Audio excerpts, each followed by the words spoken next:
call this meeting to order of the Newport School Board on May 25th at 5:02 p.m. I will just make a quick, we had a recommendation, so even we're going to adjustments to the agenda before the pledge, because it's been recommended that we offer the pledge one time when we join up with our sister school board. So before I move on to adjustments to the agenda, do I have a motion and a second? Oh, I thought I did. That's when I banged the gavel. We gotta all say it. Oh. Call to order. We do a roll call starting down at the far end. Darrell Jones. Bert Spalding Senior. Jenna Darling here. Steve Morris here. Stephen Emery here. I should just go in. Not for long. Three more. I'm already sweating. I should Three have. more. All right. Put down the stick. See, I got me wanting to bang the gavel now. Tim starting off with jokes got me all thrown off. All right, so I move that we reserve the Pledge of Allegiance for when we meet with the Croydon Board. Second. Second. all in favor? Aye. Opposed? Abstained? Motion passes. All right, next, adjustments to the agenda. Do we have any adjustments to the agenda for tonight? I would like to add construction to the partner room at the middle school. We can just add it to the end if you want, under G. Would that be okay? Yes. And then I'd also like to add behavior to H, if possible.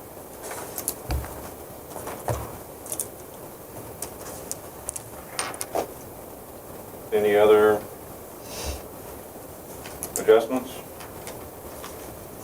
Do I have a motion to amend the agenda? Motion to add partner room construction to G and behavior to H. Second. All in favor? Aye. Roll call. Roll call vote for adjustments to the agenda, starting at the far end. Mr. Jones? No adjustment.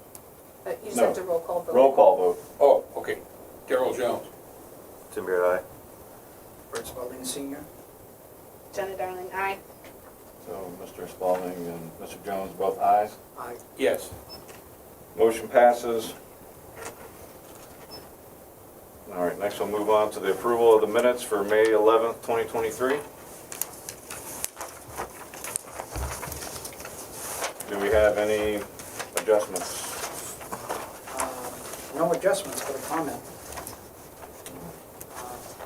I'm impressed. 5 pages and I couldn't find anything wrong. So moved. You didn't look hard enough. Second. All in favor? Aye. Opposed, abstained? Motion passes. Minutes are approved. Oh. Well, he was there. Wait, What? Darrell has abstained. Oh. Daryl, you need to abstain from that one. I abstain then. Motion passes 4 with 1 abstention. Next, we have the non-public minutes from May 11th for approval. So moved. Second. All in favor? Aye. Aye. Abstain? Yes. Motion passes 4 with 1 abstention. All right. I'm a lot of sorts with this new meeting space. I know, it's throwing you off. It's You got throwing this me new all spot. off. I know. That's my excuse. All right, next we'll turn it over All right. to Stephen. Wasn't ready for it to be this early, but here we are. So, go through my 2 pages of notes. This might take a moment. I'm sorry. So, I promised you guys that I would start tonight with the results from the officer elections that were held last week. So, for the class of 2024, we have Kyle Ashley, Tanya Sanchez, Logan Ash, and Katie Sharon. And this is in order of President, Vice, Secretary, Treasurer. For the class of 2025, it's Kylie Janicki, Peyton Blackington, Bree Robertson, and Emilio Urista. Class of 2026, it's Connor Clark, Katie Renner, Noelle Beauchesne, and Bryce Palmer. And I don't have for the class of 2027, but I do have student council. It's Emma O'Connor, Maddox Lovely, Caden Forland, and Layla Trott. So congratulations to those 16. I think it's this camera, I'm assuming you're looking at me. But congratulations to those 16 people. So we get to move on from that. So CTE celebration is tomorrow. I got Mr. Perry here. If there's anything I missed, please jump in. But the CTE celebration's tomorrow morning at 8 o'clock, and students in both level 1 and level 2 CTE courses get recognized for all the wonderful things that we do in our classes. Awards of excellence are handed out to one student in each program. Cords are given to those that are in CTE student organizations. And it's just a lot of fun. 2 hours of recognizing the great things that our kids do every day. I know, being in a CTE class, we do a lot. We do a lot. And are parents invited to that, or is that closed? I don't believe so. No, it's open, we close off that part of the building, and the SRO and another officer will be there monitoring I So- have been, and it's great. Where will it be? that. In the gym. In the gym? It So- was just set up tonight by all the teachers, it's quite nice.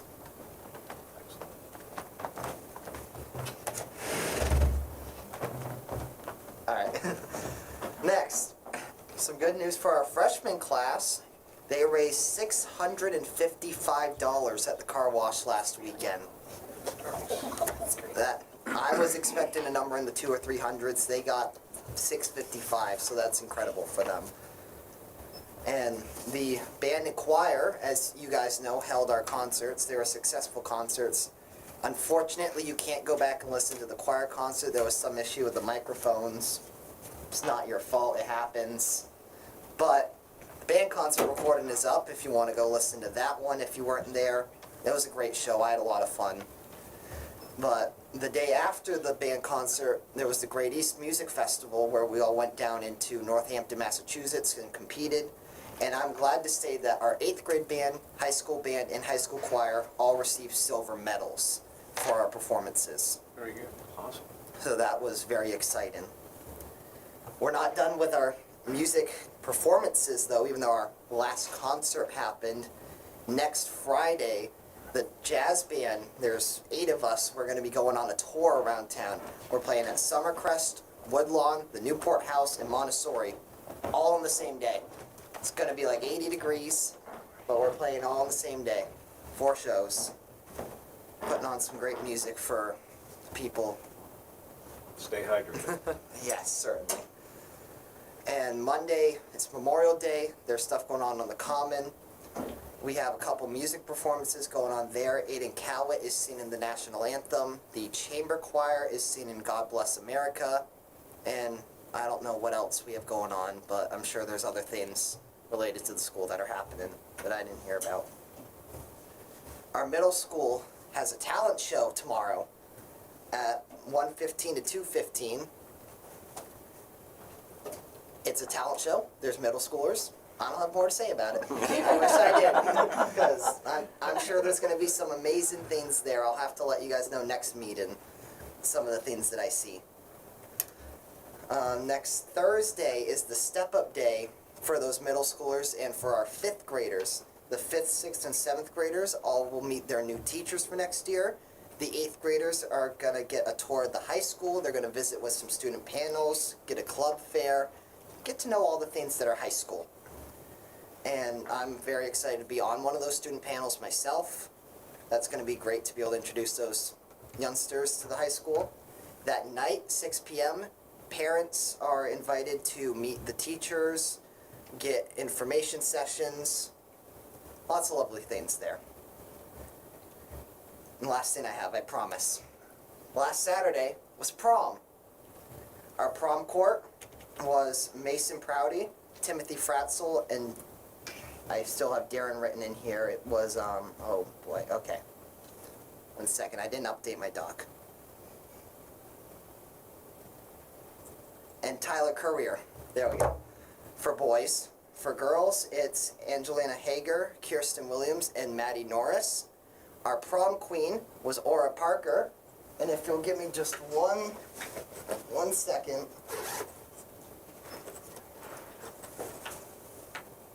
Oh, No. Congratulations. I forgot how to put this thing on.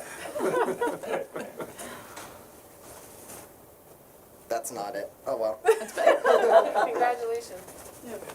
So yeah, that's all I got for tonight. Thank you guys. Awesome. Yeah, leave that on our Good job, Dave. There we go. All right, we will, Do we want it, we have another 15 minutes, do we want Rodney to go, like move down to the lead, or do we want to go on recess for 15 minutes, or? It's up to you guys. what would y'all like to do? I mean, we have a lot on the agenda. I would be willing to make a motion to have, would it be the lead update? Is that what you're talking about, Donna? Yes. To move the lead update to now. Second? All in favor? Opposed? Abstained? Motion passes. Rodney, would you please present your lead update to us? Am I just doing lead or am I doing the solar too? Just lead. At Just this lead? point, just lead.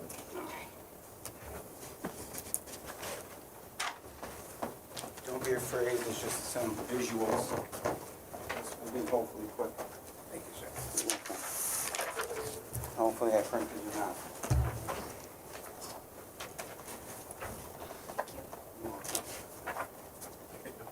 Thank you. Thanks. This will take longer than actually speaking. Okay, so what you have in your hand is the filter on the front page that I actually installed at any water outlet that had a failure on it. So the plumber installed these water filters. They reduce 99.2% of any lead in the line. It will take it out. The other two pages are from the town of Newport. I went down to the town garage and spoke to them. That page there is right off their website. Anyone can access that at any given time and see any testing from any place in the town. And as the spots that I highlighted is from Unity Pond or the water reserve there that they test. They're only required to test every 3 years, so they're due to test this year, according to that piece of paper. And you can see they're well below 15 parts. So that's the first part. So with dealing with lead, I'm dealing with 4 different departments. I have to deal with the Department of Education, Department of Environmental Services, the Department of Health and Human Services, and the lab out of Ohio.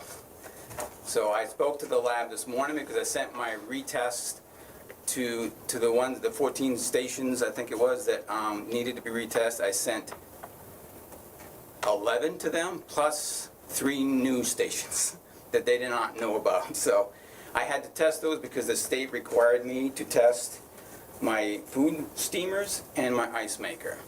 So I also performed those tests as well because they're in the kitchens and I just need to kind of get that stuff squared away as soon as possible. They're doing those tests today, I'm assuming, so hopefully in the next few days I'll get an email with an all clear, hopefully. If not, then I'll have to readjust and we'll have to go back and figure out what was wrong with that test, whether it's a faulty test or just a new faucet or something like that. We'll have to go back and relook at that. I did put spigots on the entrance levels to the building and themselves, so I can test there if I need to. After talking to Ed and seeing what the town has, we're not it's up to you guys. If you guys want me to test that, I can test it again, and then see where it is. But that shows us right there that it's coming into the building clean, or as clean as you probably get it. So that's kind of where we are with the lead testing right now. Anybody have any questions? It's pretty down and to the point. So the stations that you sent back, that'll be able to Resume resume use of full those? function. So right now you can wash your hands at it, but if you're doing any food prep or drinking, they're off limits, which unfortunately they all seem to be the kitchens. So we're bringing bottled water in for them to get through the day each day. So I want to try to eliminate that as quickly as possible. So once it passes, then it will be ready to be resume regular functions, whether it's washing vegetables or drinking out of it. Because some of them are prep sinks and some of them were just regular sinks, but they wanted all of those because if you rinsing any food at all, they wanted it to be tested. So That makes sense. What's the long-term plan, though? I know it's like at the source, it looks like it's good.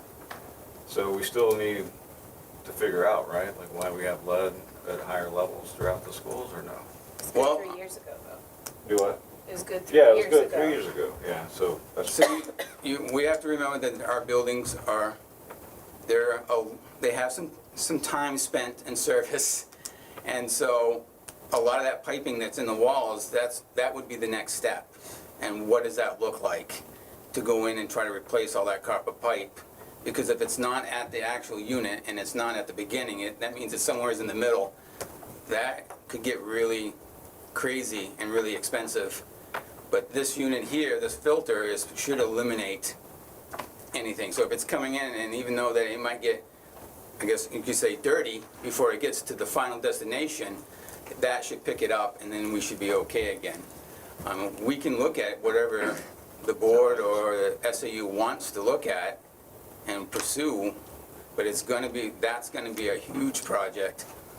And it's gonna be very expensive because there's no way to narrow it down what part of the pipe is bad, so they have to do everything. In your statement, you said in walls, Yes. and you said copper. Do you mean to say lead? The copper pipe has lead solder in it. And because of the age of the building, most of our buildings are 70+ years old. Well, they were still using flux that had lead in it. So as that water passes through, it almost like brushes it off and it gets into the water.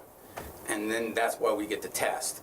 In order to fix that, you'd have to, if you didn't replace the pipes, you'd have to replace all those joints, which means you would have to cut open all your walls to access all of those pipes, just to do that part. So what you're saying is we're not gonna replace all the pipes until we have to replace something else and we have access to the pipes. Exactly. But these filters should make us good. And those filters, you change them once a year, every 6 months, I think, something like that, twice a year. So the source then is not only our pipes, it is something else. Because if the filter's gonna do good before it goes to the fitting, then it's gotta be taking something out that would have gone to the fitting.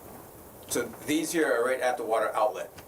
So from behind that Okay. filter to Under the main the source. sink or nearby? Yes, Okay. somewhere's in the middle there between where it comes from the ground and the building to that faucet, there's gotta be lead somewhere is in there. So the state originally said that you had to replace the faucets because a lot of those old faucets were made with lead material inside them. And I've done most of that already. There's only a few spots left that have an old faucet. So the next step for me was to try to put a filter there to try to mitigate anything coming through. One of the problems we talked about is that it's because a school doesn't use a lot of water, and so the water sits in the pipes for too long before it gets called to the, and that's where because it's sitting so long, it's picking up the lead, is leaching into the water. You had a question? I just didn't know, did they say when the town was gonna test again? They did not. There's a date on Yeah, that piece of paper. it's January 1st of 2020. And then on the right-hand side all the way, this is actually when it was completed. Oh, I see, okay, So thank you for that. I'm assuming By they have to September. Yeah. complete it sometime by then, September okay. and go to the state. Got it. So I have had multiple conversations with all three of those departments, so they're pretty right on top of it. Thank you. Yes, sir. Do we test those filters to see what's coming out after it passes through the filter? Do we have a way of knowing that? Or do we just test what comes out of the faucet? So the filter is before the faucet. Right, I know. So I test what comes out of the faucet. So the water comes through that filter first, then I put brand new lines and new fittings from that filter to the new faucet. Beautiful. And then I test from that spot there. And that's the ones you're waiting on? that you Those called are the ones about I'm waiting on. today. Excellent. Thank you. Okay. Any other questions? Appreciate it. All right, we'll now take a 9-minute or so recess.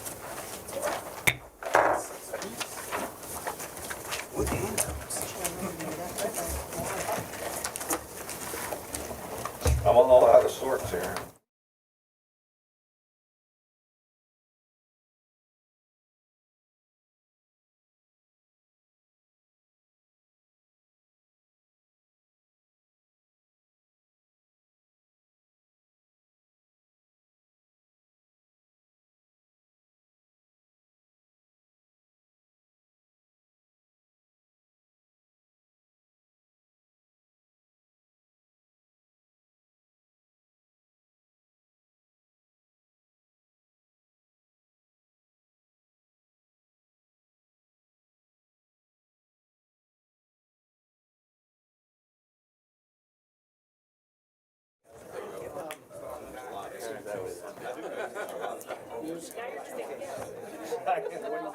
All I have is that juice. Nerds will be My out. primary instruments are drums and piano. Well, no. Oh, yeah. Probably.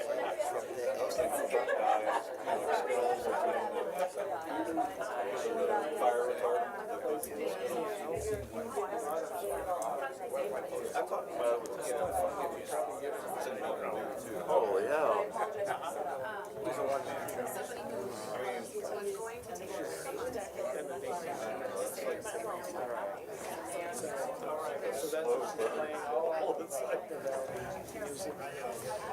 Not necessarily ready to kick over.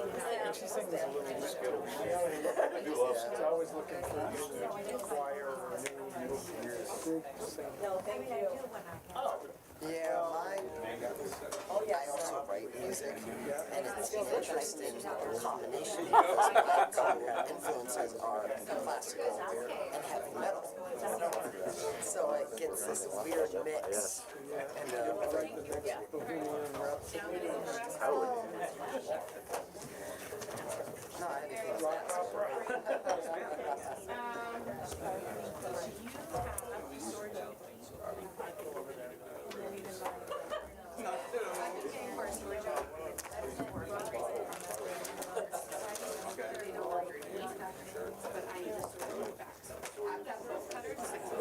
You're gonna have to go cut those off. I don't think I have it. I have a spare question for you. We asked a long time ago, I know you're busy. Richard's really Kobo.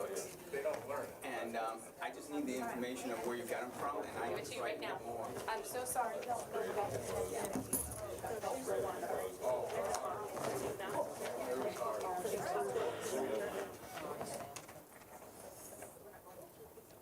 Give me 9-minute break.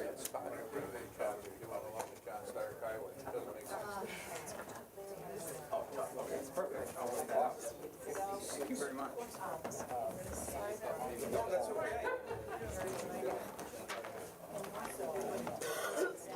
I can send you. No. I still know. Yeah, well, I'm sure as soon as we get that.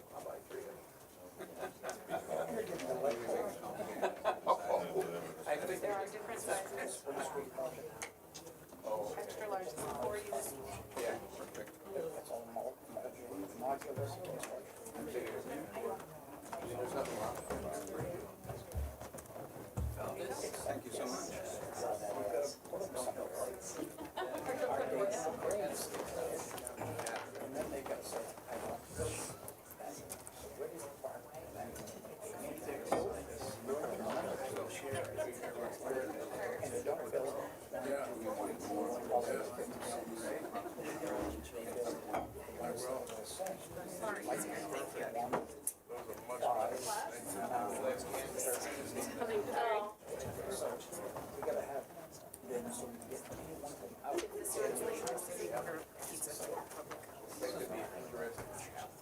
Maybe I have permission to put those there.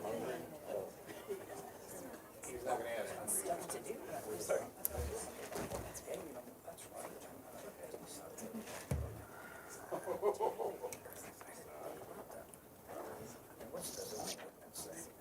a picture for you. That was the excess.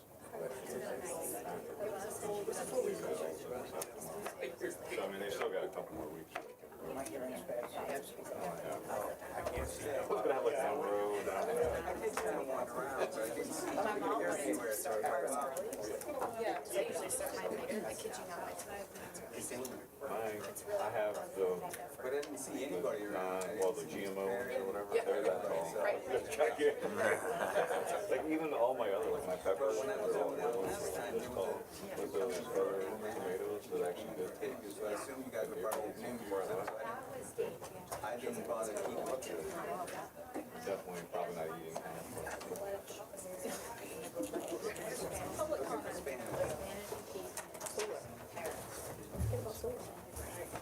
No, I'm here. Oh, the presentation. Oh, gotcha.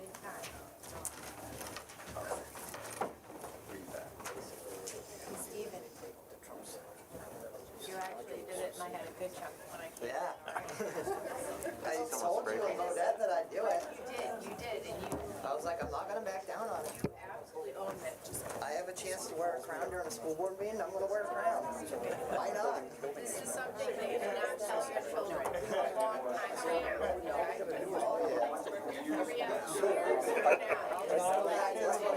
I wore a crown in a meeting. I was kidding at the board meeting.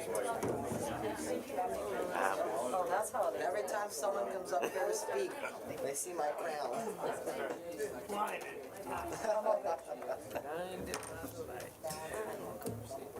Come on.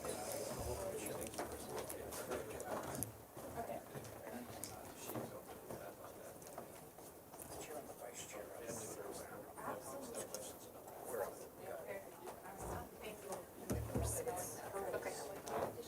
Maybe.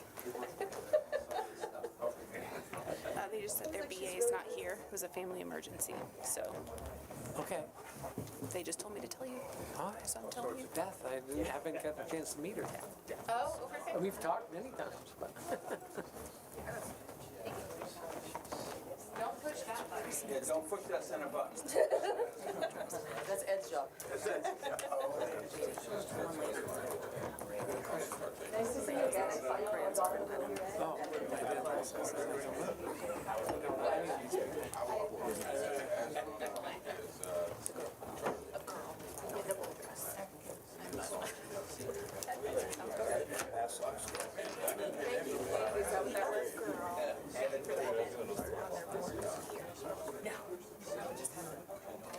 Their BA because no, not the BA.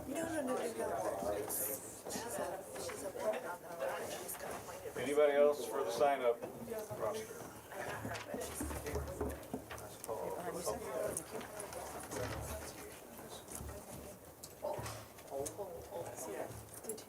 Heard it a few ways.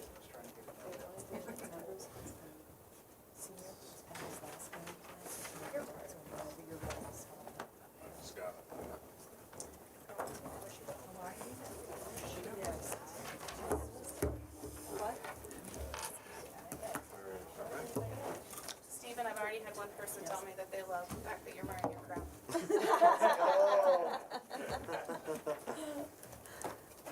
All right, I will call the Newport session back to order and we'll turn it over to Croydon if you would like to call your meeting to order. I'll call it to order for Croydon. And, Aaron McKeon present, Kevin Morris present? and third member of the board, Angie, is not here yet, and we're not sure if she's just gonna be late or if something came up, so. We do know that her son, who's a senior here, is playing his last high school baseball game. So I know she was trying to juggle that around, so, yeah. It's a very emotional evening for her. Oh, yes, it is, yeah. And important. Yes. Okay, well then, with that note, we would like to do the Pledge of Allegiance, please. Everybody rise.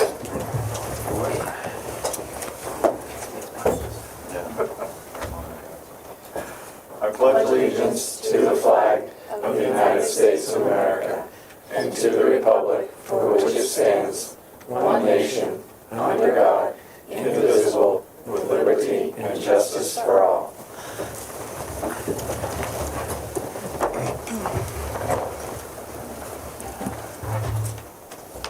All right, do we have any adjustments for our agenda agenda tonight. We only have the presentation and the tuition agreement. Any adjustments? Okay. Next, we have public comment. Mr. Oberhofer.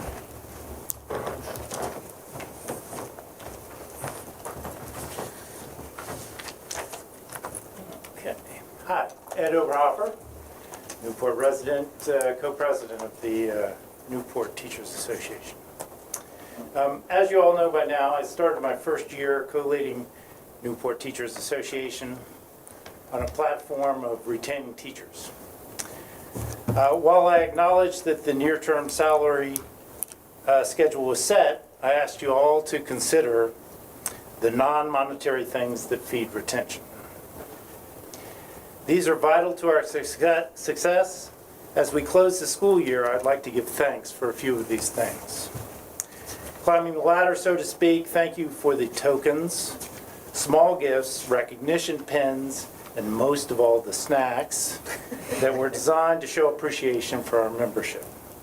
It's easy for an unhappy person to minimize these things, but for many, being seen and thanked brightens a classroom which is, at times, too hostile to teachers, which sits at the end of a long, dark hall and had to be traversed after a cold and icy early morning drive. Thank you to the SAU staff who helps us function. You make sure we get paid, have a health plan, have buildings, get training, and a million other things. I know that it's easy for some to take these things for granted when they work right, and to be highly incensed when they do not. Thank you to all the bus drivers, custodians, maintenance personnel, paraprofessionals, and our beloved administrative assistants for all that you have done to make our lives manageable this year. Without you, our classrooms would be studentless, non-functioning, more chaotic, and completely disorganized. Thank you. This is a special one. Tough for me. Thank you especially to our building principals, assistant principals, and behavior specialists. You are normally on the front lines when a student, faculty member, or parent is upset. While I hope you have found it constructive, I know that I've been highly critical at times. From my heart, please know that I've always found your responses to be student-centered and sincere. Many times I've witnessed you act in truly selfless ways. There are a few examples which I can only describe as acts of grace. You are amazing. Thank you to our superintendent. From the agenda, I assume and hope that it will no longer take 2 words to describe your role. For me, wonderful would be enough. Working with you has been a real joy. Thank you to this board, who has often given me more than 3 minutes to ramble on from time to time. I believe that you are making a difference for the town of Newport. Finally, a warm thank you to our students, without whom we would have no earthly reason to do what we love. It may be tough love at times, but we do love you. I was heartened by the lower number of resignations at contract time this year, but I caution that the final tally is not yet in. I suspect that in the final analysis, we will see that we still have quite a hill to climb together in this regard. But hey, it's springtime and the trip to work is a lot less dark, and so I remain optimistic in that regard. Thank you very much.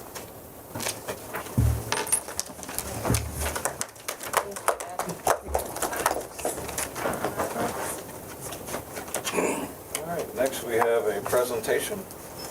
Yes, so tonight, we were asked by the Croydon School Board to prepare a presentation on how their students were doing academically. So I have Bryn Kane that will be presenting this evening. In the audience, I also have the principals for the buildings. So you can, if you have any questions for them, they can answer as well. We have Dave Bailey, that is in the back. He is our middle school principal. We have Eric Perry, who is sitting there. He's our CTE director principal. Shannon Martin is in the front. She is the high school principal. And then we have Rob Clark, who is sitting next to Eric Perry. He is the Richards Elementary School principal. Sorry, I had it up. And I have Bryn right here, and she will I had it up, I don't know where it went.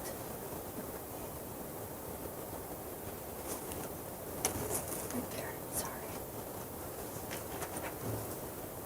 And you should have in your packets the presentation. There were a few minor changes that were made after I printed it, but That might have been me, I apologize. it was more than you, it's okay. To be honest, I'll be honest. Thanks, Al. No, it was multiple, but it's okay. It was just little things, but that's okay. So Bryn Kane, curriculum director, just have it's short, it's less than 10 slides, just to kind of talk about your students, Croydon students, our students, and just kind of the things that we have going on in our schools. So currently we have 20 students enrolled in Newport that are Croydon residents, 2 at Richards, 4 at the middle school, and 14 who are part of our high school. 6 of those students have IEPs or 504s. We recently, or we're right in the middle of New Hampshire SAS testing, so I couldn't really give you any good information about that. But most of the students have completed their STAR testing. We use STAR to benchmark our kids 3 times a year. So we do fall, winter, and spring. And so these are just kind of on the left, you'll see our reading percentages. And on the right, you will see our math percentages. 45% are approaching, 20% of the students from Croydon are on or above grade level. A few of them didn't test for a couple of different reasons, and that's just pointed out there too. For math, similar percentages, but 25% are below, 10% are on a watch, and in STAR, it's kind of in between below or approaching and on grade level. It's just kind of, those kids could probably be on grade level with a little bit extra intervention, and it would be pretty easy to get them up to where they need to be. So that's what that means. And then 30% are on or above grade level. Any questions about that? No? Is it safe to say that's pretty much an even bell curve with 20% on either side, or is it sort of weighted one direction or the other? I think it's pretty even. I think there's a little bit more of a higher, on the higher end of it, so it might be a little bit lopsided, but it's pretty, yeah. Are the kiddos that haven't tested, are they going to be tested, or? I don't know. The goal would be for them to test, but I know there's different reasons for it happening or not.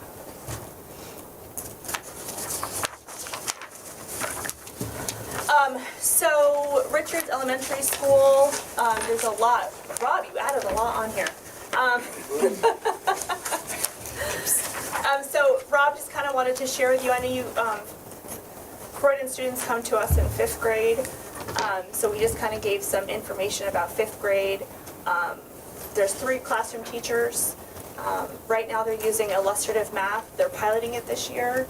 We're looking at changing next year to be more consistent from all the way from K to 8. So that's still in the works. What kind of math? Open up math. So it's what they're using right now at middle school. That's what we're looking to change. But we're looking to change to that. Nothing's been signed on the dotted line yet. And what will that do? Add consistency for It all will of our align our students. curriculum as well as add consistency, so it'll be a K to 8 program. They're also the first year using CKLA for a reading program. Still kind of working our way through it, but I've heard some really good things. Mystery Science, they're using that as their science program and kind of collaborating and using different resources for social studies that are aligned with standards.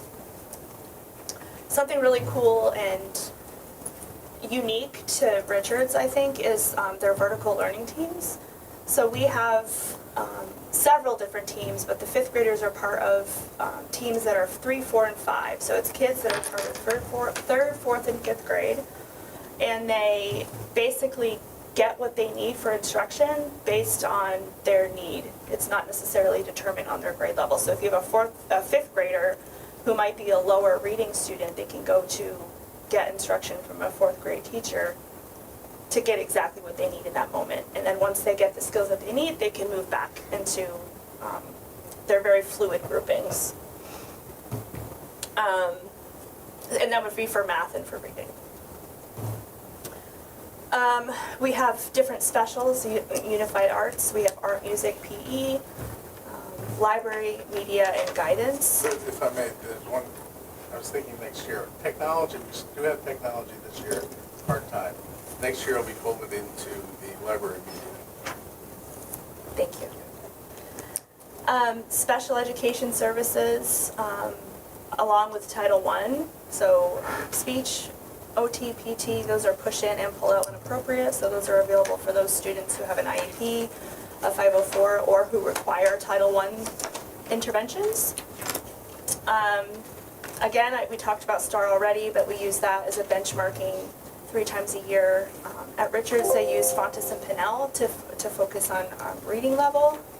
And then, of course, we have SAS that we use for state testing in the springtime. And 5th grade does participate in the science test as well. So they have reading, writing, math, and science. And then, of course, formative and summative assessments within the classroom. So it's kind of academics. This year, Richards has really focused on their MTSSB, which is the multi-tiered systems of supports to really help out with those different varying needs of behavioral challenges. So they have a team of teachers who are kind of working on that, and I know Carrie's been working on that a lot with Rob as well. It just makes it more structured, and that's something that is definitely in progress, but that's the goal in the end. Sorry. Go ahead. So Rob, we do you want to really stand focused up on- over here? So that way anytime you want to speak, you can. Oh, you do. I should probably be quiet. So we've been this year focusing on our Tier 2 and Tier 3 behavior, and we're moving forward to using MTSSB plus PBIS for a universal approach in the classroom. So the team has been formed, and we'll be working on that over the summer and rolling that out and implementing it next year. Please, Oh, okay. go for it. All right, so that, Can you just 1 second? Yep. Can you explain MTSSB, what that stands for? multi-tiered student support, especially with behavior. So much like PBIS, so there are 3 tiers. A tiered, one is a universal, all students in the classroom, and our behavior expectations are set for all students. Then we have the percent that, if you look at the common triangle graph, that typically is 80%, 85% of your students, right? Tier 2 is now working with those students who show more behavior issues and need extra support, just like we would do for an academic setting, to provide them with extra support. Usually 10, 15% of the population. And then the Tier 3 who are needing more interventions and programs for behavior. So what we're trying to do is develop a school-wide approach. It's just not isolated in classrooms, but we're all on the same page. We set our school-wide expectations in the general areas. We also talk about best practices and behavior expectation in the classroom, and we have a common language so that as adults, whether you're a para, a teacher, a cafeteria, a custodian, what we want to do is incorporate everybody, even those who drive the bus, to have the same language so that we're all consistent, so that students aren't hearing different things. So one of the things is developing routines and processes that support students that are consistent and not arbitrary. So we have work to do on that. Then this year, we did start out the year with a social emotional program, Harmony. And what we found is we evaluated that midway through the year, that wasn't really servicing our needs. So we have accepted or will be going towards Choose Love process. We started that, a bit of a rollout, a soft rollout at the end of the year, and next year we will be diving into Choose Love for our social and emotional practices. So, and this year we put in a schedule, we devoted a period of time for SEL. Now, it shouldn't be just devoted in a period of time, it should be all, it's what we do, right? So, but we, in order for it to make it a priority, we want to make sure that we are addressing the curriculum and addressing social and emotional learning in the classrooms, okay, on a consistent basis. So then for Richard's co-curricular programs, we just started up several weeks ago our Boys and Girls Club morning and afternoon program, where now students are dropped off at 6:30 and they can stay until about 5:30 in the evening. So we're really fortunate to have partnered with the Boys and Girls Club. And then this is again, it's late in the year, but we're hoping that when we start up next year, it's going to be very clear and very ready to go. Okay. Then we have some programs, Images program, our 5th grade. Again, I think we've been doing this for 30 years up to Dartmouth College, exposing our students to the arts, up at the museum. It's just a wonderful program. Our teacher has been running that, or our teachers in the past have been running that, and exposing our students to a variety of different arts and modalities for which is their interest. So I think starting at the elementary school level is a wonderful thing. It's a really nice program. We also have, COVID hit us, right? We stopped going places. We stopped bringing people in. And we started going on more field trips. Last year we started, and again, we went to Nature's Classroom, 5th grade, which is absolutely a wonderful program. I've had the opportunity to go to both. And it's an experiential program where students are out in the woods in the rain, and they are doing projects. They're working together. It's team building. The Nature's Classroom staff is outstanding, and it's been a very good program for us, and we'll continue to do that. And then we look at field days. We're trying to bring those. We'll have field days again this year. We have those annually, where all grades go down to Horsey Park, I guess, and there's another name for that. But and they have games and have fun and enjoy that. Presentations this year. We were fortunate to have Plymouth State College send their Tiger program down, and the first one at the beginning of the year was kindness, which is a theme of ours, and also this past month or so ago, the Choose Love presentation, which was outstanding. And we have pre-K through 5th graders in there. And I will tell you what, one of the things that we were nervous about is bringing 328 students pre-K to 5th in the gymnasium after X number of years of really not doing that. And they were outstanding. The kids, the presentations were good. They were entertaining. They had a great message, and our kids really enjoyed that and did a nice job. Each year we also have the Red Ribbon Week that focuses on drugs and staying drug-free, and so that's an annual program that we do. We also have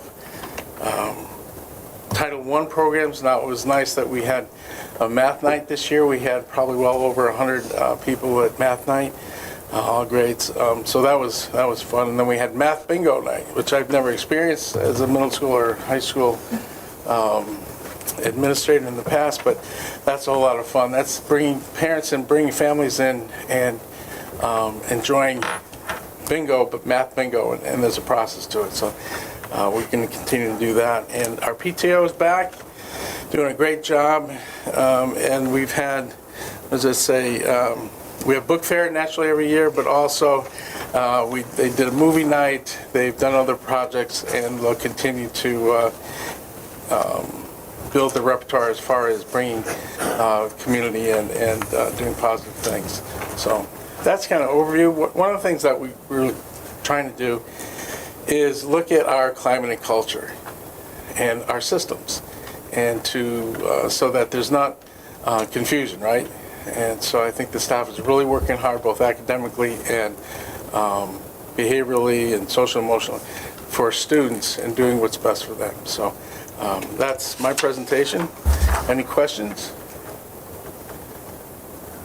All right, thank you. Dave, would you like to come on up? I don't know, I have to follow up Rob. Yeah, but Rob loves to talk, we all know. The salad.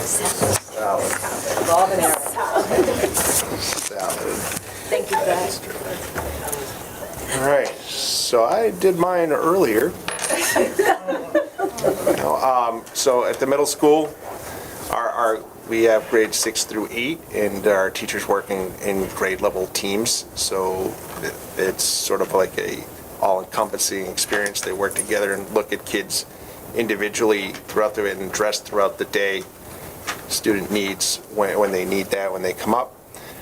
They're divided into 4 advisory groups by the core teachers, with the core academic teacher leading the advisory. There's 6 periods in the day. They're 53 minutes piece in a 43-minute advisory period. This year we focused more of the advisory on trying to remediate skills and building up the academic needs that students had had, but we're also moving to Choose Love next year, so it's going to wind up being a K through 8 experience for the kids. As part of the Choose Love rollout, Rob had Scarlett Lewis come to talk about it. We had recycled percussion come as part of the rollout for that, and they got the kids really excited with that. We've also had joined in with the high school earlier in the year with a group called Sweethearts and Heroes, which is an anti-bullying group and is composed of some veterans and former MMA fighters that really work with the kids in what they call circles and process behaviors and how to deal with the emotions and feelings that they're having and the things they're experiencing. And we're hoping to still work with them. Next year there were some opportunities they were talking about in the summer for some of our staff to be trained further in their circles process to work with the kids. I didn't put that on there, but I just added that in. That's okay. Our unified arts, they have 2 periods of that a day. It's there's music options, band and chorus, and if you haven't had a chance to see the middle school band or chorus perform, you've missed out on some great performances. They've come down to the New Hampshire Fisher Cats, the chorus, and they sang the national anthem, and you would have thought that somebody had piped it in with the kids, and there were definitely Croydon students there. There's one I hold near and dear to me, and they did a great job. And the band itself, like Stephen had mentioned earlier, I know you guys weren't here yet, but our 8th grade band had gone to the Great East Festival, which is down in Massachusetts. It does tie in with a celebration at Six Flags afterwards, but the kids got a silver award for that. So the band programs are actually coming along pretty well. I might have a slight tie to that band director, but so they have that, and we have a very strong art program. There's a beautiful recreated painting, the girl with the pearl, I believe it's what Debbie was telling me, but it's like if you look at it, you can't believe that it's a middle school student that's been working on it, and I think it's going to be a great showcase piece in our school to show the talent of students that we have there. We are going to have digital media this year. We've only had it for 8th grade, but next year we're going to have computer science for all 3 grades, and the research class is going to possibly be expanded to also include 6th and 7th grade students for opportunities as well. We have family consumer science. We've gone through some changes through that this year, but we actually have started to have a pretty solid program, so kids are not only learning just sort of like some cooking skills, but they've also learned some budgeting skills in there, and actually some of them are actually learning to balance textbooks, so that's pretty good because that could use some help sometimes. So there's that. And as far as standardized testing, we do the New Hampshire SAS testing, all 3 grades. The 8th grade does science as well, and we do STAR testing 3 times a year.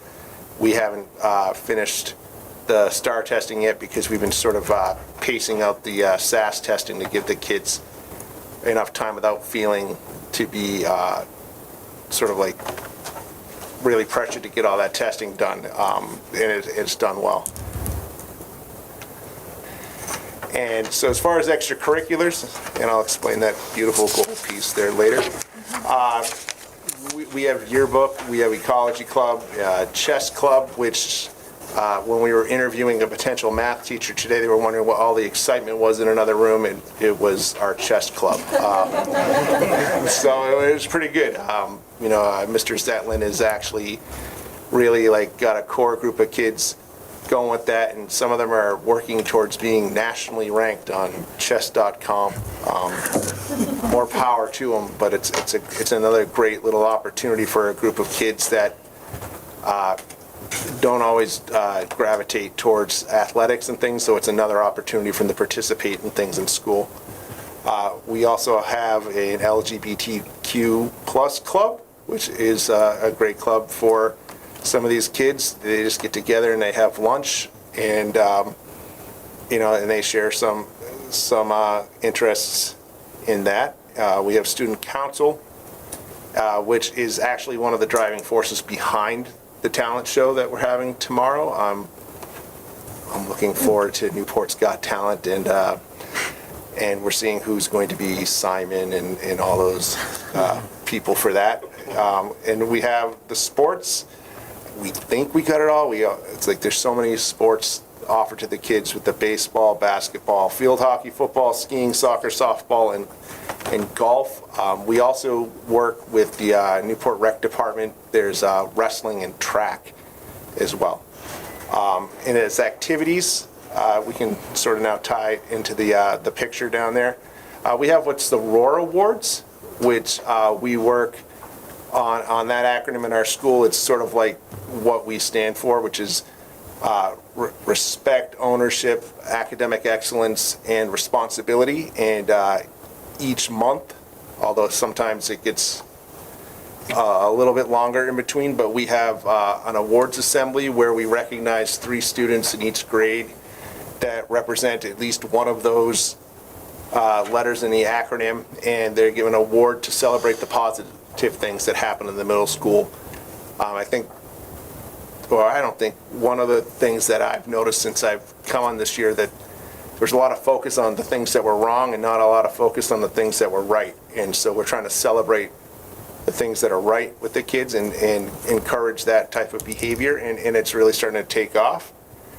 And one of the things that we also do is we have a monthly challenge between the advisories for the middle school ROAR championship. That is an actual replica sort of wrestling belt that you can see like Hulk Hogan walk out with, and the advisories compete for that. We've had a responsibility challenge where the kids were getting points for making sure that they're showing up to class with their Chromebook charged, with their materials, with their homework assignments completed. And at first people were sort of looking at me like I had 6 heads, like that the kids don't really respond to this.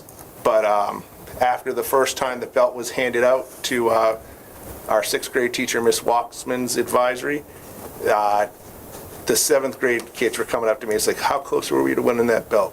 When do we get to have that? And then all of a sudden you start really hearing about it.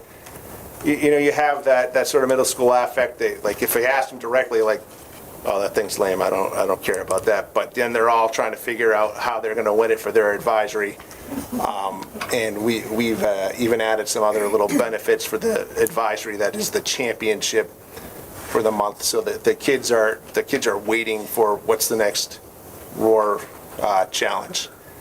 And then most popular activity, at least for middle school, they don't end them with Stairway to Heaven anymore, like when I was a kid, is the dances. They're very well attended. Our PTOs even put on one. Our PTO just formed about in the middle of the year, but they put on a glow dance, and man, the kids just enjoy it so much, and they're so well behaved, and they know they have to keep their behavior and able to go to the dances, and that's the biggest draw we have. We have the talent show, and then the other really popular thing is Spirit Weeks.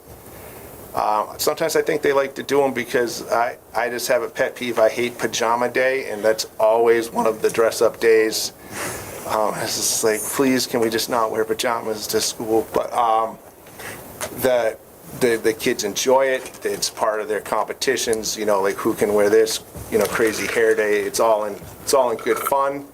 We try to do them before we kick off something that may not be as fun to the kids. Like our last Spirit Week was the week before we started doing SAS testing. It's like, and we had the big assembly at the end, and the kids were ready for it. I think we're going to see some good growth on some of those testing, just because the kids were energized and ready for that. So, and that's really what's going on in the middle school. And I'd be happy to answer any other questions. I mean, we do have, just like the elementary school, we have a special ed department. We have 504s. We do most of the things that you would expect at a school. But I can answer any questions if you have any. I should probably know this, but how many kids are enrolled in the middle school? In all, or just the, Total. about 189. Okay. And I'm curious also, because I heard reference to the issue with, struggling to find teachers. What are the student-to-teacher ratios that you currently have? And I'd be interested to know that for elementary as well. So typical class sizes they're about 16 to 17 kids in a room with a teacher. Next year, with the projected numbers for the incoming 6th grade, it's going to be lower than that, because the 6th grade seems to be a little bit slight anomaly. So only 43 of them right now, but typically our class sizes or grade level sizes are about 65, 70 kids. If I may, we're averaging 1 to 15. We do as low as 1 to 13 and as high as 1 to 17. Thanks.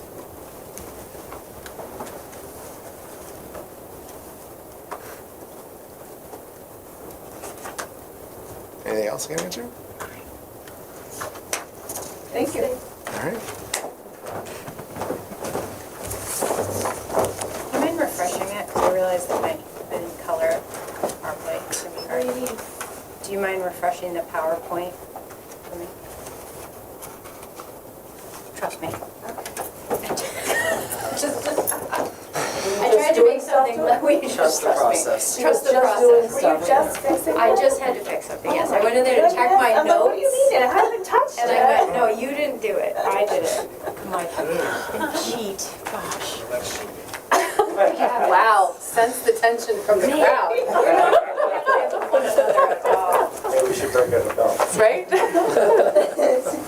Fierce competition around here. It occurred to me that when I was doing the academic diploma, I could make it a little clearer for folks. So basically, on the left-hand side, we have our credit requirements. When you get into high school, what students are expected to do for certain courses. So for example, you have to take 4 credits worth of English. There are specific science credits you want in there, and PE, for example. Like, you can't just decide, I don't want to take PE. You got to do that. You can't just decide, I don't want to take algebra. You got to do that. Those are the things required in order to earn a Newport diploma. The other thing required of a Newport grad are 40 hours of community service. The way we like to divide them up is we ask students to diversify, so try to have 20 hours out of school and 20 hours in school. I obviously do work with kids around their unique needs when it comes to that. COVID got very interesting for community service. They still did meet community service. One of the things I'm very proud about is that our high school requires that our students graduate successfully with a post-secondary pathway. So I don't believe there's another school that makes that a graduation requirement. I'll get into the pathways in the next slide. But civics instruction is new this next year. Gosh, I had to think about that. We've been doing a lot of work here, your teachers, I should say, have been doing a lot of work on how to incorporate this into our social studies curriculum. So the state has said, hey, we have this 128 question civics exam, and we need all high school graduates to successfully pass it with a 70 or better. I don't know if you can picture the joy on the students' faces when you tell them this. They've had to do a much smaller version of that, an abbreviated version prior to, but next year it's going to be the full deal. And so the social studies department has been working to incorporate it into different units so that we can actually chunk this for our students so they can be successful with that. Their test was 128 questions, mine was 20. That's an example. That's why they're doing that. Yeah. Is this the actual naturalization citizenship It is exam? the actual exam you are required That's to pass kind of fantastic. to become a If you US fail, they citizen. take your citizenship from you. Wouldn't that be wonderful? Yeah, it makes it a little tricky at a high school level, I will say, because there's a lot of questions in there, if you look at them, that are covered in earlier years. Like eighth grade, a lot of it's covered in eighth grade. A lot of this is an 8th grade curriculum, so what I'm proud of is that, you know, our middle and high school department, social studies department, has been working together on how to help our kids, you know, in 8th grade kind of practice them early. They actually are given questions off of this exam so they can see the wording and all of that. So when they come into high school, hopefully it comes naturally for them. So in case you're wondering, right, so the rule for this is they have to take it in high school. So even though a component of it is taught in the middle school, we can't give a part of the test in the middle school. It has to be done once the child goes into high school. Yeah, I asked. There's also a second part of it where they have to do like a competency-based local assessment too. But we do that anyway, so it wasn't really an added ask of our teachers, but this one was. Sorry, Jenna. Yeah. No, it's okay. Does it have to be given in 12th grade? Can you give it in 9th grade when it's more proximal to the curriculum? What the plan is, right, we're not gonna sit a child down and give them 128 questions. We'll do, because you can break it up into sections. So Okay, we'll break I it see up what into you're sections throughout the time. So that way if they fail one, so if you give them 128 and they fail it, then they have to take the whole 128 questions again. This way they do it in parts, so if they fail one, they only have to take that one piece again. They don't have to take them all again. And that fits our competency model now. So what we do is we'll put these sections themed out to these different required courses so that we know in successfully completing the competencies for these courses, they'll meet these specific questions. We'll put it right into what we already do for assessment. And I have to thank Bryn for helping us sift through a lot of the confusing parts of that. But, all right. So the post-secondary readiness or pathway requirement that I mentioned before, students need to choose one of 3 pathways, and they have to successfully complete that pathway. Believe it or not, several of our students meet 2 because they're just interested in stuff like that. So it's really wonderful. I view it as goal setting. So if you have a high school student, our job right now is really preparing for you to either head right into the workforce or into college. And so we ask our kids, you know, what is it that you want to do? Now, I want to be clear, they're not locked in. So like once you pick one, it's not that you're stuck. You have 4 years, and basically each of these pathways requires you to complete essentially 2 credits worth of one theme. So we have our CTE pathway, which means you need to be a completer of one of our programs at the Career and Technical Center, and I'll let Eric speak to all the awesome things going on there. We have our Scholastic pathway, which is where students complete at least 2 college courses that are credit-bearing courses, I should say, because some of the courses they take might actually offer like 4 college credits, but we want you to have the equivalent of 2 college courses. Or they could be workplace education pathway completers. And under that, it means you've done something in the area specific to a workforce field. Again, roughly that 2 credits worth. So really, set some goals, try it out. What are some examples of that workplace education? So I had one student last year who actually was interested, she wanted to go into business. And so she actually did a combined CTE business completer with workforce. So she did an internship at a local bakery, came up with that bakery, they wanted a new logo and stuff, and they had her walk through all parts of actually owning the business. So everything from how would you manage your budget. So if you know you have to buy these supplies, how much you're gonna have to charge for those cupcakes to make, you not only meet your bottom line, but make a profit on that, to customer service at the front desk. So I've seen a lot of combined CT pathways with workforce. It's almost like a continuation of a lot of the CT programs. I've also had some that have done things like, maybe they've taken a level 1 of a CTE program, but they didn't want to be a program completer. They found something else that was an interested field, but it allowed them to be a workforce, a workplace completer. Oh, you want to give yours? No, it's just that there are a lot of workforce internships in town in businesses which you can earn credit for as well. Yeah, and I will say that if it was not for this community and the support of this community, that third pathway would not be possible. So there are a lot of our students who do not have, reliable transportation or their own transportation, or they're too young to have their own transportation, and it's the local proximity and the support of this town that really makes this possible. A quick question, if you don't mind. At what grade level is this kicking in? So a freshman comes in, they're going to be locked into that math credit, the English credit? No, okay. No. Explain In that fact, for me. freshman year's pretty much set for them. Freshman is really getting in a lot of those core course requirements with maybe, we try to give you a couple electives, but we're really trying to get in the base of your high school diploma. It's much more the sophomore year where kids are starting to say, you know what? I want to try out, a CTE program, or I want to look into this career path that maybe we don't offer through our CTE center. It's also when students start to look at college credit courses. I think, Steven, you've probably, I forget which pathway you are, help me out. I'm CTE and I think I've done Scholastic. I think you might be a dual. I think so. I'd have to double check on Steven, but I put him on the spot. So he, gone through the CTE programs and also taken some college level courses, so which allows them to earn high school credit and college credits at the same time. So can you satisfy a math credit, for example, through through a workforce credit or a workplace credit, or is there any kind of dual? Math exposure, yes. Yeah. Wow. Thank you, Stephen. Yeah, so every year students are expected to have some math exposure, thank you. And so usually it's more along those lines because they're not going to meet like the state core competencies in that math, course. Right.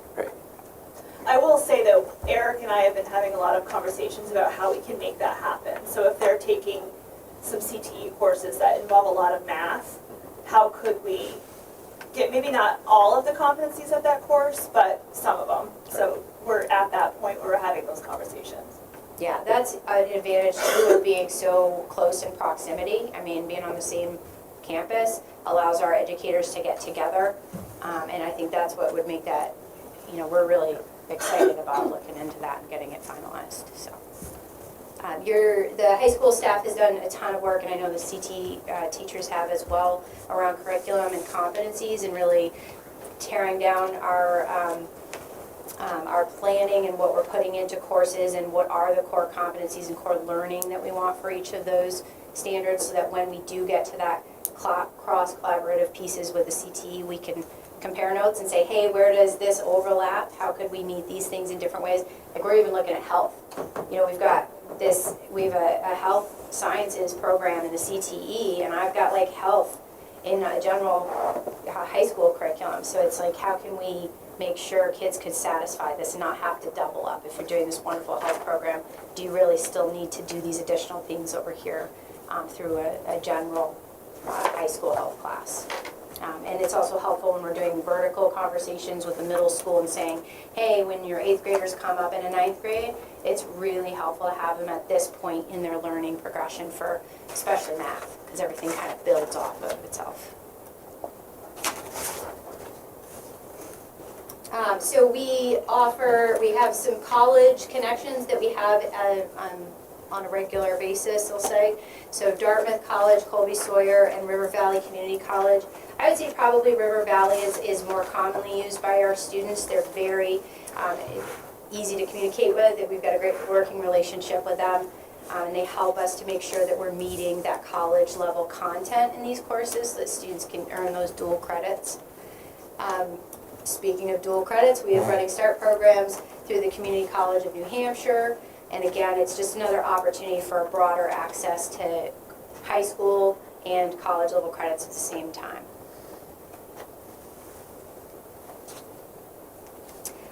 Clubs and activities, we've got a few. So I'll say what I like about this is I don't just see athletics. You know, we have a lot of wonderful athletic programs and balanced by a lot of clubs and activities for our students. We also always have something new, it seems, coming forward. So if students have a proposal for a club, they can bring it to me. They can say, hey, this is our thought. This is the teacher we have absolutely begged, borrowed, and stole from to come be our advisor. Will you let us try it out? And we'll run it if we can. It's impressive to me that with a part-time athletic director, we still offer all of these things, frankly. So, and also we don't have a giant staff, and you have to have a staff advisor for all of these clubs and activities. So we have a great faculty. I'm just gonna say that. I know I'm biased. Pretty awesome. Oh, we're still going. I had to do highlights. This presentation, we'll get you before you leave, because she was like sitting over there updating. Yes, I didn't do it just now. I fixed it. So we'll make sure we get you another copy of this before you leave. So what I put up here for you guys, I thought maybe you would find it interesting. So I kind of did some highlights from last year's graduating class and a look at what I have for this year's graduating class. So for this class of 2023, on the left there, we have 70% of the high school students made honor roll at least once this year. All Croydon seniors are on track to graduate. I mean, come on, 14, that's amazing. So they're all doing the right thing. And approximately 39% of the students in this class are looking to attend a 2 or 4 year college. So that's a self-report right now. And pretty much on track, I would say, if you look at last year's, where we had 35% of our graduates go on to a 2 or 4 year college. 16 students last year graduated with a diploma of distinction. 9 students graduated as New Hampshire scholars, and approximately 27% of the graduates who left our doors are left with college credits already in hand. So I tell them this is a great way to try something if you're not sure how you feel about it, because they don't have to pay for it. So it's a good time. I'm gonna tag Eric now. Tag. You can't tell, that's his color. Do you have any questions? Sorry, any questions? High school. Oh, maybe the same one about the student to teacher ratios. Yes, so we have, I don't know the student-teacher ratio off the top, but I can tell you our class sizes average around 18 to 20. The smallest class size that you might have is 5, and those are usually our upper level classes. Ed could speak to some of those math courses, for example.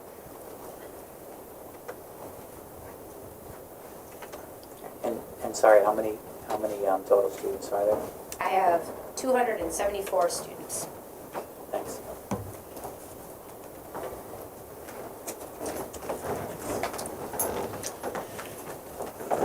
So being a regional career and tech center and attached to the high school, a lot of the clubs and organizations and numbers do cross a bit, but I highlighted specifically the tech center. We currently have 8 career and technical education programs here in our district.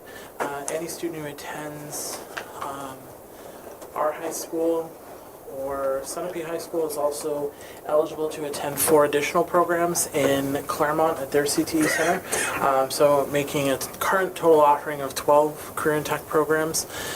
Next year, we have a program pending, which was approved through the generosity of our community in the budget to add a teacher for an education and behavioral science program for students looking to be teachers or counselors or psychologists in the future. It is officially pending because we're not allowed to apply for it until we've had multiple program advisory committee meetings, which is a state CTE requirement. And we're just about to that point that we've had enough of those meetings that we can do the formal application. So that's soon. We've already spoken with DOE multiple times and they know it's coming, and I don't anticipate any concern there. So that will put us at 9 programs in Newport, plus the 4 in Claremont. So for a small community, we have a robust offering of career and tech programs. We still, within our health science program, have 2 healthcare certification programs. These both also meet the requirement for workforce pathway. So students may not do a health science program in CTE, but may choose to take one or both of these programs, and it meets that requirement. So we have a licensed nursing assistant, or LNA. We have emergency medical technician, or EMT. These are probably 2 of the most rigorous courses in career and tech ed. It also require out of school clinical and internship time. There's a possibility, I hope no one has to, but if you call an ambulance in Newport or Claremont or have to go to Valley Regional Hospital, that you will interact with one of our EMT students who are there treating patients. We have 12 elective offerings for students. So most of the freshmen at Newport High School attend up to 4 different visits, so quarterly. They rotate to different CTE programs or courses that are offered by CTE teachers. Some are introductions to what that CTE program is. Some are other offerings. For example, our business and marketing program teaches a personal finance class as a quarter offering. That can be done as an elective. So we have those. I put +2, so later on in the board meeting, if 2 additional pieces are approved, we'll have 2 additional programs that will fall under the new CTE program. We have 6 running start programs. Those are the ones that Shannon was talking about that are dual enrollment with a community college. We have an agreement at the Tech Center with River Valley, and I echo Shannon's comment that they are incredible to work with.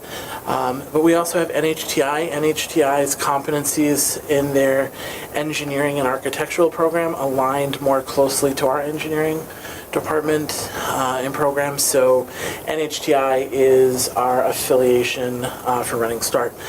We have students who leave having up to 9 credits by completing just one CTE program in that 2-year piece. We have 7 career and technical student organizations, and we currently have 9 industry recognized credentials. These might not sound important to folks from the onset, and students grumble a little bit when we say you've got to do these industry recognized credentials. But DOE says if you're going to be a career and tech center, you have to have credentialing that meets the same expectations of the careers that you're working within. And so that ranges from a dog grooming certificate, which I laugh every time. I'm deathly allergic to dogs, so that's the day I don't go in that room. But there's those pieces, first aid, CPR, OSHA, and this year we've even done all of the Microsoft Office certification in our business and marketing program, which is incredible. So students are leaving with these highly important and recognized career credentials. I just wanted to point out our current enrollment. This is strictly pulling the numbers by town, so I think it's one Sunapee High School student who lives in Croydon, because we just pulled it by the town the student lives in, but we have 9 students in the current 2-year CTE programs. But what I wanted to put out here is just as a extra kudos is of that 9 students, 2 of them are in the process of completing 2 full 2-year CTE programs while they're with us. That is essentially a 4-year commitment in a 3-year window, and somehow the guidance office and the school counselors make that work. But it's really incredible when we look at that. And they're amongst an additional 6 students this year that are doing that dual programming. So it's really an incredible piece to see students take that level of commitment. And some of them make sense to me, like the auto and welding students. They seem to, that's like a pretty normal thing. The cosmetology and business. The engineering and health science one, I'm still not sure what they're going to make or do with that, but it's incredible. Those are really great programs. So that's where we're at the tech center. I know the question's been about class sizes. We are anything from 1 to 12 to 1 to 24. The 1 to 24 is our highest class capacity is our health science program, and our health science 1 program tends to be a higher number of students in that program. And in the not next school year, the following school year, each of our programs will be able to increase capacity a bit. Overall, a 25% increase in capacity across our school. Not adding more than 24 students to the health science classroom, but we'll have more capacity because of the renovation that is, well, there's a dumpster there today and some construction fencing, so pretty soon that will start. And that's why we're all in here and not at the tech center. So, any questions for me? Excellent. Yes, ma'am.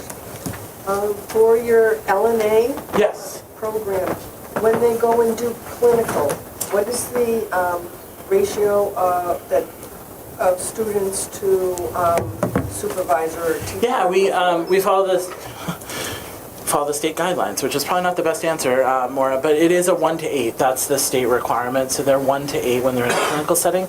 So we will offer up to 16 students at a time in LNA. In the classroom, 16 students is fine, and then they break into 2 8-person groups.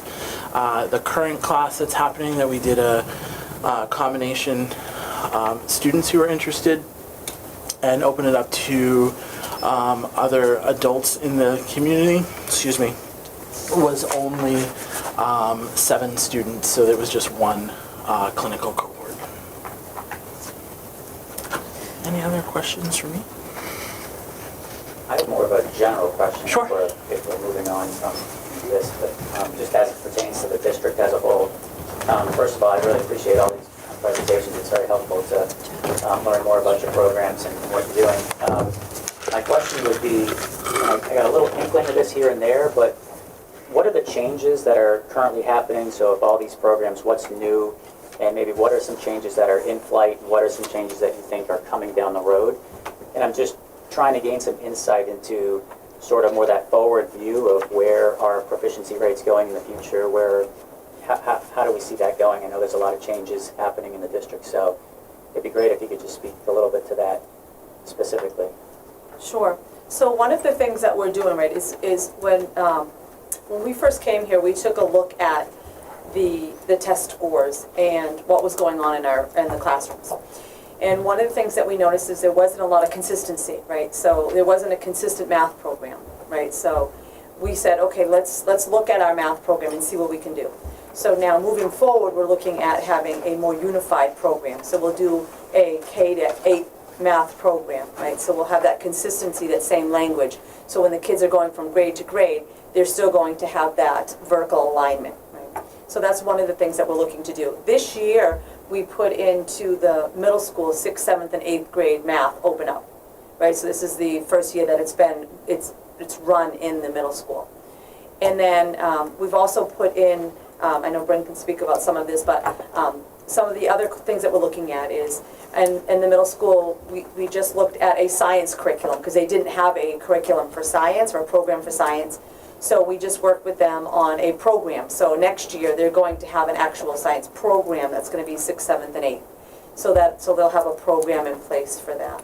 And then we're currently looking at the high school for a social studies program that's more up to date. So we'll be looking at that and then seeing how does this play for middle school, right? To making sure that we're meeting all the competencies as well as the new requirements that the state is putting out for us. So those are some of the things that we're doing to work forward. So we're really looking at our programming that we're doing throughout. But I don't know if you want to talk more about the, I'm sorry? You want to talk? Yeah. So we also have a program that we just signed with recently. It's ESS, and what is it? Effective School Solutions. Yeah, Effective School Solutions, thank you. And what they're doing is they will actually have clinicians. So we're going to actually have 2 clinicians that will be at our elementary school and 1 clinician that's going to be at our middle school.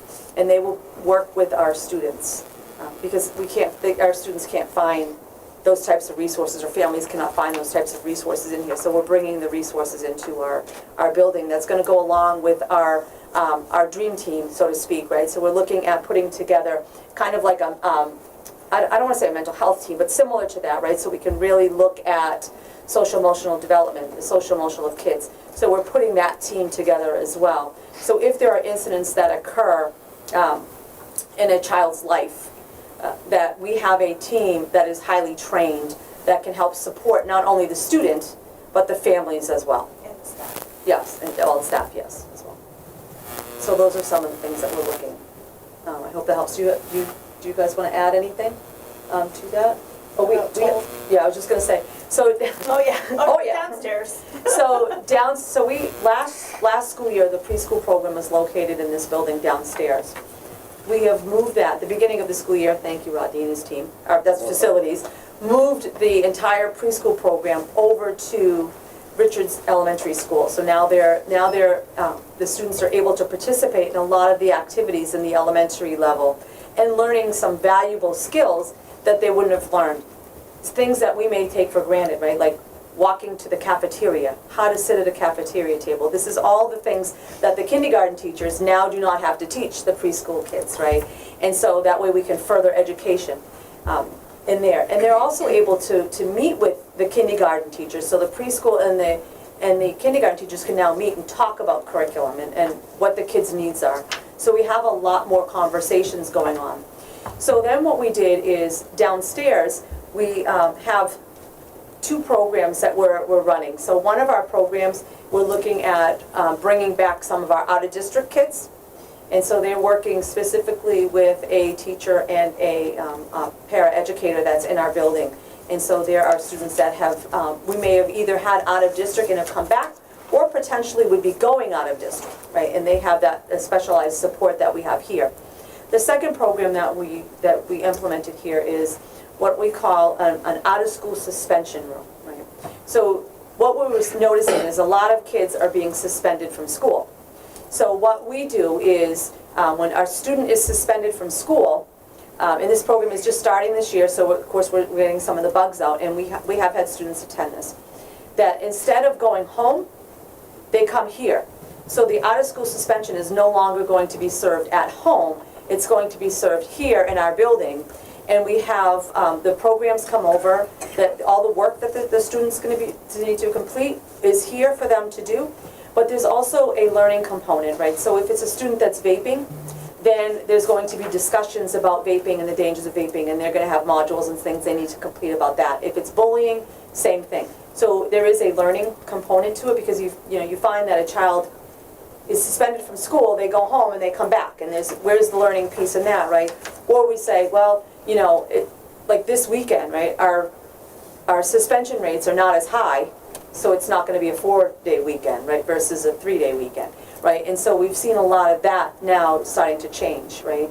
And some kids will say, well, I don't like going there, and we're like, yeah, that's the purpose, right? All right. And the second thing is, it's not, our kids that are coming over here, it's not optional, right? So if a parent says, well, I don't want my child going there, then that would be considered an absence, right? So it's the parent, so this is a place where their kid needs to go. If they're suspended from school, there's no choice. If you choose to keep your child home, then we're going to consider that an absence, and they're still going to need to go there in order to serve their out-of-school suspension. Because, a lot of times, and it's no fault of parents, right, they have to work. So when the child's home, there is no one watching or monitoring what's going on. So the child may spend all day playing video games, or, we've had kids walking in the streets, so we've seen those things. So now we're trying to eliminate that by having those programs in place here. I don't know if there's anything else that you guys we just had so many things happening, lots of changes and a lot of things going on this year, and we only see more in our future that are gonna be occurring, so. I'm just wondering, we haven't talked at all about special education, and I'm wondering if you could just, maybe Carrie, just give us the board an overview of, I work with you guys down here fairly often, or by Zoom or whatever, but if you could just give a bit of an overview of how you're approaching special ed, how that might be changing. Yes, I'm happy to do that. Yeah. Thank you. Yeah. So special education and 504s have been a large focus for us. I just came on in July. When I did join the district, it was a needs intervention district, and we had a lot of work to do in order to improve. We have jumped up a category, so there's some really good news. Everyone's working really hard.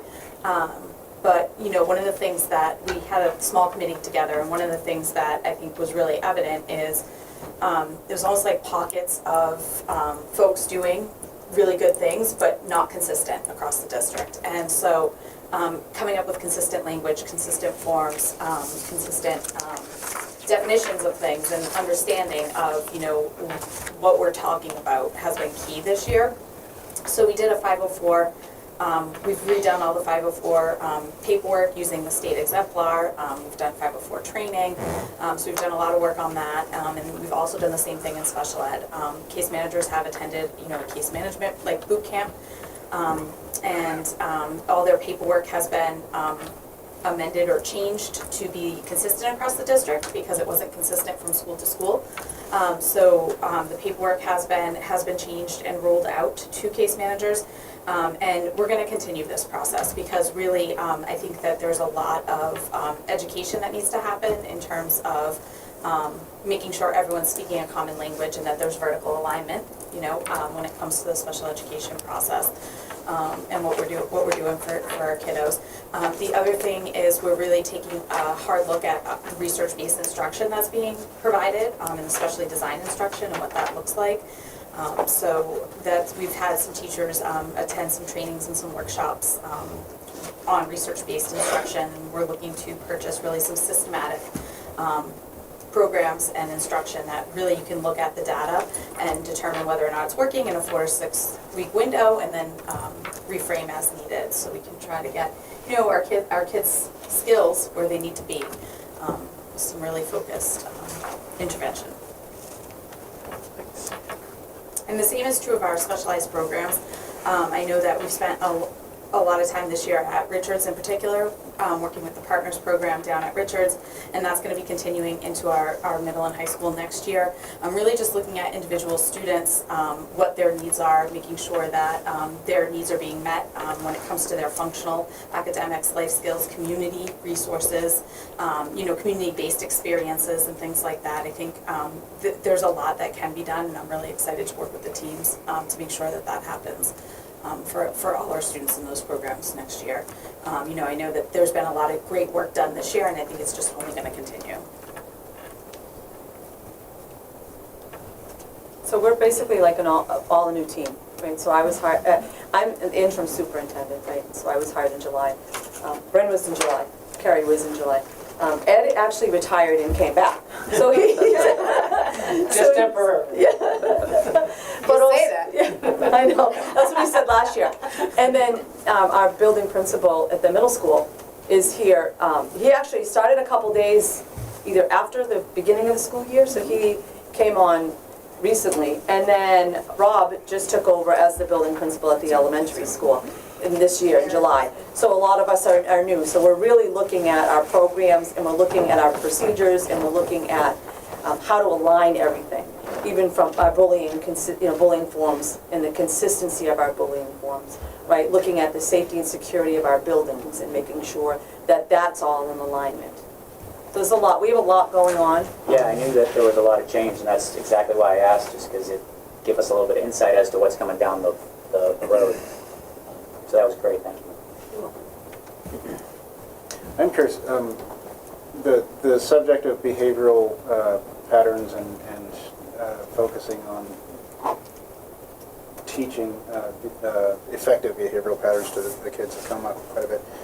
And my daughter is a student at Newport, and combining some of the stories that she's told me, along with, just watching the national conversation, I'm curious, does there come a point in the progressive discipline, as you might call it, where any students are reaching the point of expulsion in Newport schools? And I know that's probably a touchy subject, because especially with the way New Hampshire schools are organized, there's really, if you get expelled, there's nowhere else to go, kind of thing. But how do you guys approach it when a student has done something so wildly inappropriate that? So I think it depends upon what the behavior is, right? Because I know that the board that's currently sitting right here with us is in full support that if there is a student that behavior is very outrageous, that if I was to come to them and lay it all out for them and say, this student, we don't have what this student needs, we need to remove this student from our building because of the safety of other kids, they would support that, right? And so one of the major goals of this board is the behaviors that are occurring in our buildings. And so we did do a presentation a few weeks back about the behavior, because I have not, and I will shout it to the rooftops, I'm very transparent when it comes to things.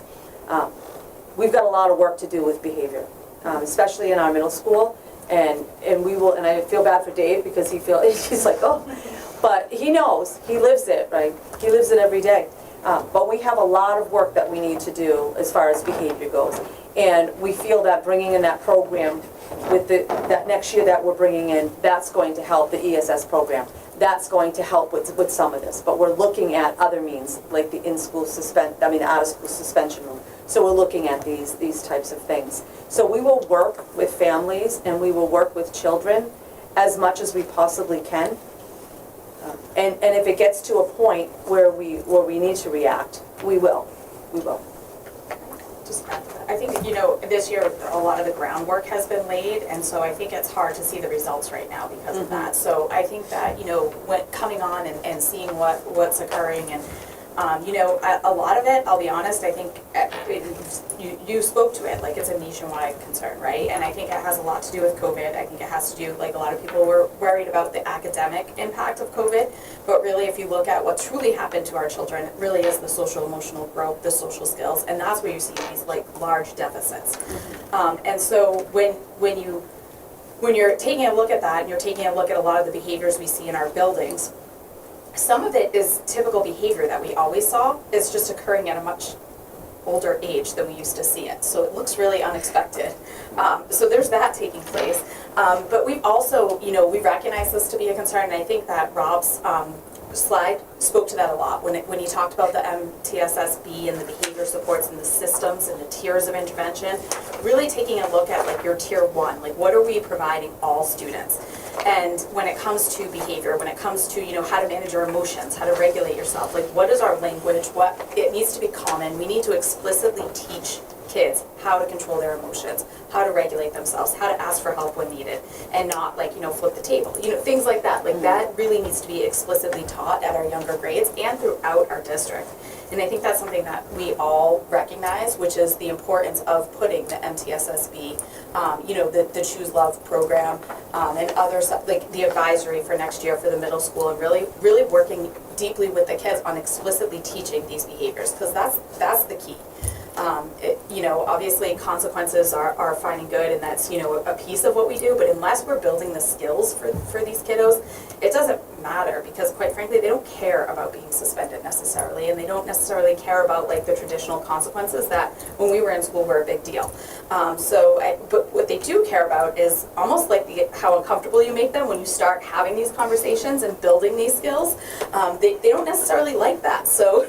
And it provides them with what they need in order to be successful. So I think when we're thinking about what's coming forward and what's happening, I think it's something we all recognize, and in time, because it takes time to truly put these things in place and do it the right way, I think we'll see the results of the efforts.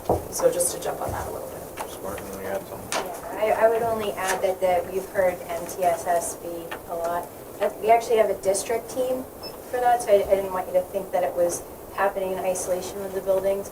I think that's one of the big changes for me. I'm surprised you didn't call me the old one again. Because I'm wrapping up my 6th year as the principal in the high school, and I've seen it go through a lot, I'll say. So one of the other changes I would add isn't just the programming we've been talking about in the alignment district-wide, but also in staffing that are supportive in this area. So for example, we've gone from a part-time SAP counselor for the middle and high school to each having their own full-time counselor. So changes like that are really key for that day-to-day processing with kids and skill building with kids. Because you can do a lot of, hey, we have this wonderful training session, and then they get out in real time trying to practice these skills. And of course, the first time you practice anything, you don't do so hot. So it's nice to have the people there who are able to respond. And I've been very happy to have additional teachers brought into that, because I think the more positive adults you have around working with kids who are trained and we have this background, the better support we can have. So we've got an additional science teacher, additional math teacher, and we have those additional counselor positions. And all of that is good stuff when you're thinking about this level of staff training.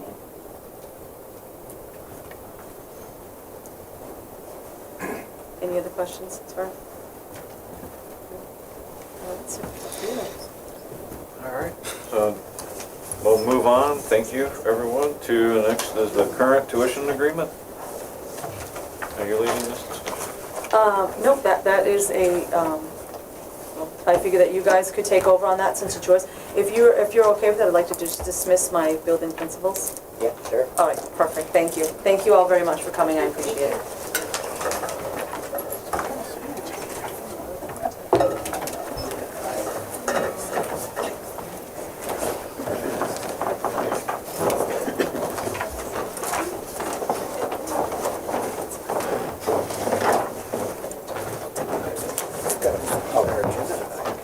Yeah. You guys got a long night ahead of you. I just said I was gonna order pizza. Oh, yeah, you can flip it over and there's more. So, on that note, we don't want to take up too much more of your time. This could probably be a fairly quick section, but in Croydon, we have, obviously our top priority is trying to increase the quality of education that we're getting.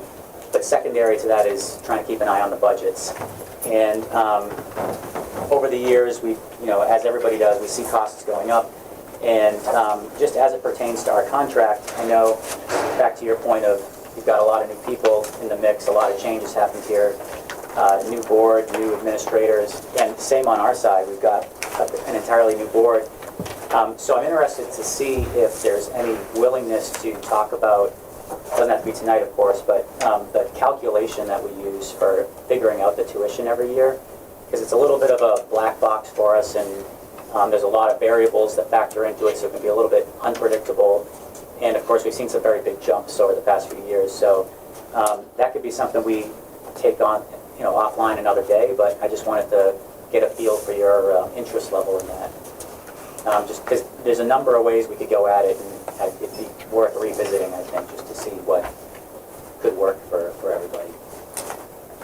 Yeah, and I know that we are, this would be the time too to start working on the contract as well, because you're at the end of your 3-year and it automatically rolls into another one. So I know that we can look at, and I probably should let you speak on this, sorry. Do you want me to continue? I mean, you've been the last 45 minutes. I could have left and gotten dinner. Anyway, but that's on me as the chairman for just sitting back. No, I'm sorry. No. So we can definitely take a look at it and understand with the cost and everything else, and you want to get value for money. So it's the briefing that we received previously. Not only is it informative for y'all, but also for us, if we're going to ask you for an exorbitant amount increase, but yet our students aren't progressing in their proficiencies. Because just as I'm sure when y'all saw those numbers, it's not anywhere near what you expect of our kids in school. We want higher proficiencies. And from my experience, our kids are better than what the tests show.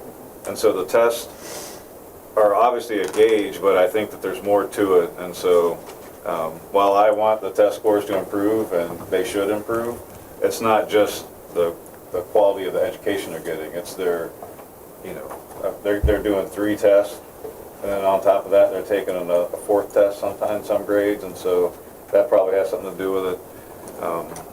All that to say that, understand that you want value for your money, but also we don't want to, you know, Give away your services for free. So, I mean, that's where we're coming, that's where I'm coming at it from my position as an individual on the board. But is there anything in particular that you want us to take a look at and see if there's a different way of calculating, or are our calculations off, or does it seem unfair? No, I mean, I think it's one of those things where there's just a number of ways you can skin the cat, and I would just be interested to have a conversation as to what some alternatives may be that would work well for both parties. We have, I mean, we could see a wide range in how our schools charge. So there's obviously different ways to do it.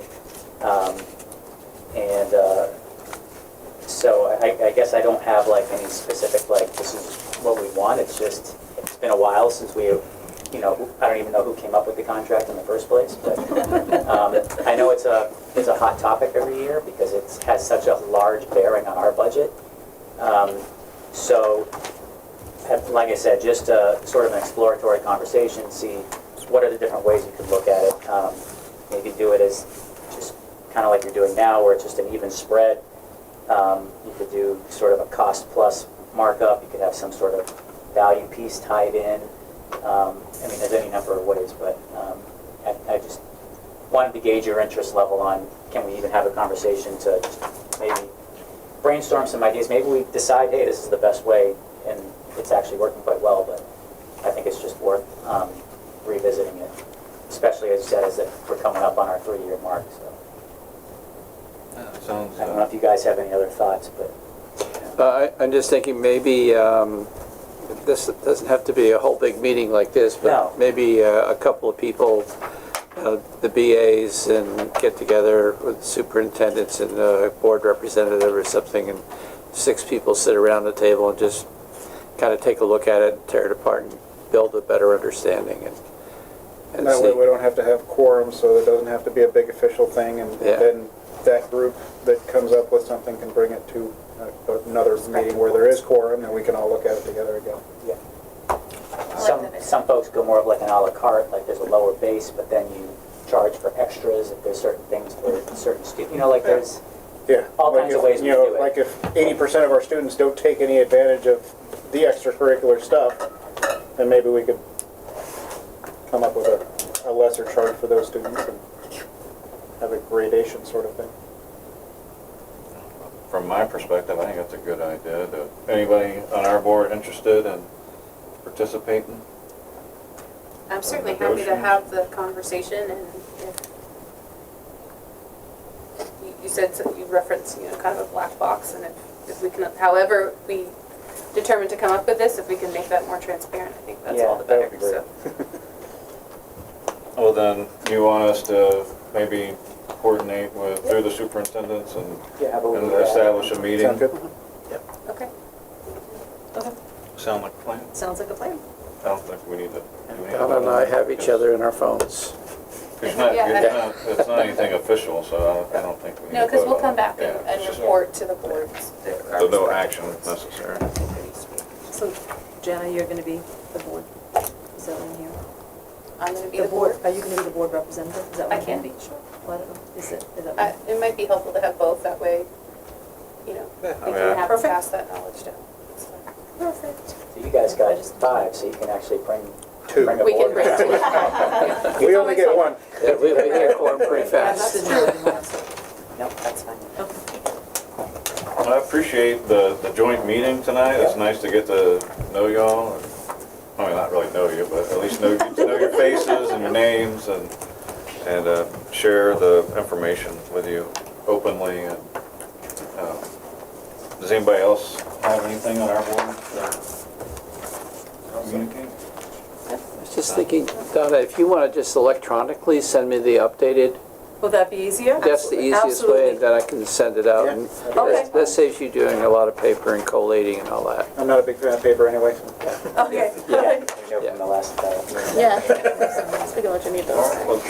Thank you all very much. Do you guys want to adjourn your meeting? I really appreciate it. Aaron, you need to adjourn. Yes, We should, All right, so on that note, we'll officially adjourn the joint meeting. one of you moved, one of you seconded it, and you both said yes. That's how it works sometimes, right? All right, we're good. Thank you very much. Appreciate your Very time. informative. Thank you. Thank you very much. Appreciate the building principals. And Carrie, I will Director. catch up with you. Okay, I know we've been trying. Thank you. I double as special ed director, 2 part-time positions, so Carrie and I work on. Frank, I also Yeah, noticed you we had a got- few yeah, we got parents some here. stuff I going. don't know if they would want copies, because you had a few parents here. Oh, the people who are here? Yeah. Yeah, we can, I know So them if you- all. okay, Yep, perfect. Yep, they're all All right. part of various committees, parents. All right, We only have like you guys, a few that show up regularly anyway, so. all right, perfect. Thank you all again for coming, thanks. Have a good night. Yeah. All right, so we will move on after they exit. But Rodney, you're up next with solar. Again? Yes. 2 times in a row. Yes. Thank you again. No, all good, all good. All right, we're ready. You ready? All right. Call it to order. Call back to order the Newport School Board meeting without Croy. He likes that. I'd just like to say that's a stark difference between you and I. Look at the dents on it. I know, right? That's not me. Jenny should hit him with that thing. I make a motion for a short, small rubber mat. You can die for lack of a second. I'll second and supply it. All right, Rodney. All right, solar. So after the meeting here quite a while ago, and we didn't come to an agreement on a solar project, I guess you could say, I decided to keep pursuing that, and I've come up with some other options that I would like everyone to hear, and maybe we can find another option for ourselves. So we reached out to another solar company, and obviously the best option, I guess, would be if we had our own property and we put our own solar array up and then we own it. But with that, we have to take all that cost that comes with it. So I'm a little pushy sometimes, so I asked the solar company to give me an estimated cost on the cuff. So if I had 3 to 5 acres location and the power lines nearby, obviously take that into effect. If we don't have enough power lines that can accept that power, that would probably have to be figured into the cost, and then the location. So if we have a bad location, if we give the power company a bad location, and I need more solar panels, that obviously drives the cost up. But if it's a good location with the good sun, that could lower it. So the number that I got out of the gentleman was $1.7 million would be for the property. So that's just putting a solar array up that would power our schools. So that was option 1. So option 2. Say that with a straight face, Again, so option 2 was the solar company came up with, because our roofs can't hold the panels without a total re-engineering and re-supporting our roofs, they can't support it. So they came up with the idea of maybe a canopy over our parking lots. One at Richards and one at the middle school, high school, and then they would put the panels on top of that canopy. So they are currently working on that project as far as will it provide us enough power, and if not, how much will it actually provide us. But he would not give me obviously a cost on that or an estimate, but he did say that you can expect that would be more than option 1. And the reason for that is because there's a lot of steel involved with that, and the way steel costs are outrageous, and then the labor, you're literally building like a carport and then putting these on top of it.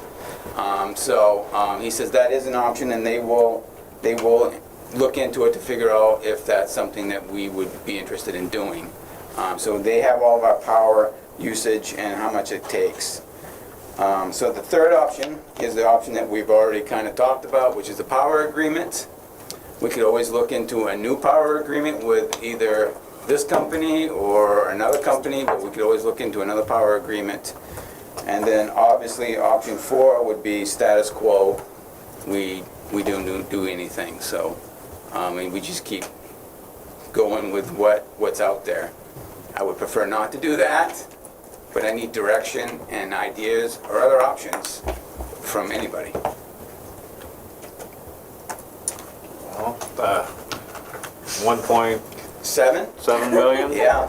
And then the carport's even more than that. Even more than that.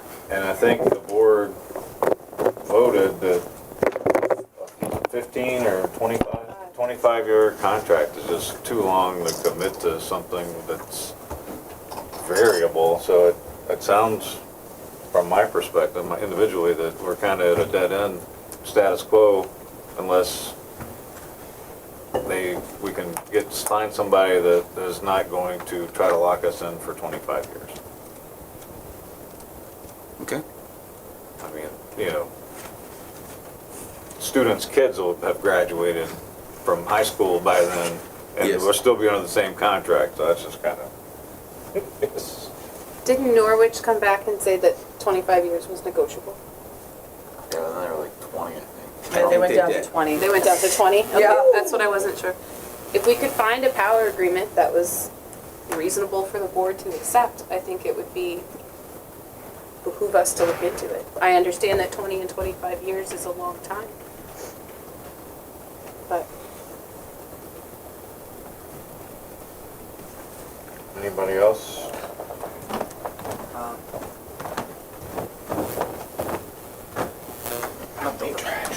Find a Well, place. thank you. Find a place. Get it built.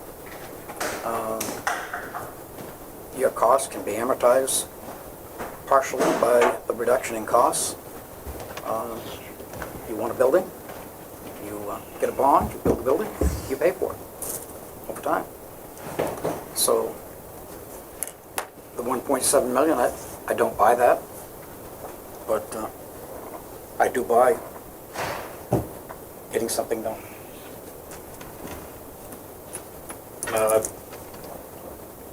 Wasn't there a place that you were going to see if we could go tour? The valleys. Or did that fall through because it wasn't going to be... Remember, you didn't want to get up at 5 a.m. Right. Right, it's gonna be an early It's my morning. fault. Yes. That was a large plant owned by a local company, but down by the Seacoast. That in itself has a lot of complexity. And we could learn from it. But we have to, at least my viewpoint, we have to find a direction. And so right here tonight, we've got 4 paths. Right, that's what I was hoping, that we can at least find a direction, whatever direction that may be.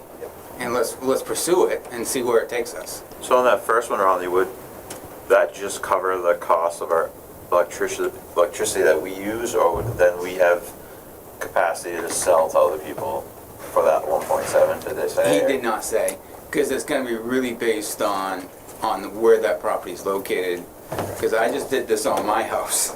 I put solar panels on my house, and that whole sun thing is real serious when it comes to the solar panels. And if you don't have the right section of if your panels ain't pointed in the right section to take the maximum, you lose the percentage. So I'm only at 80% at my house, and I think I get sun all day long. But so it really, where the property is really plays into how much. So if we had a good piece, then if we wanted to say, hey, it's only this big, but let's add 2 more panels to it, even though we don't need it, and then maybe we get a little bit extra that comes back towards us. How many acres did you say it needed to be? They said I should focus on 3 to 5.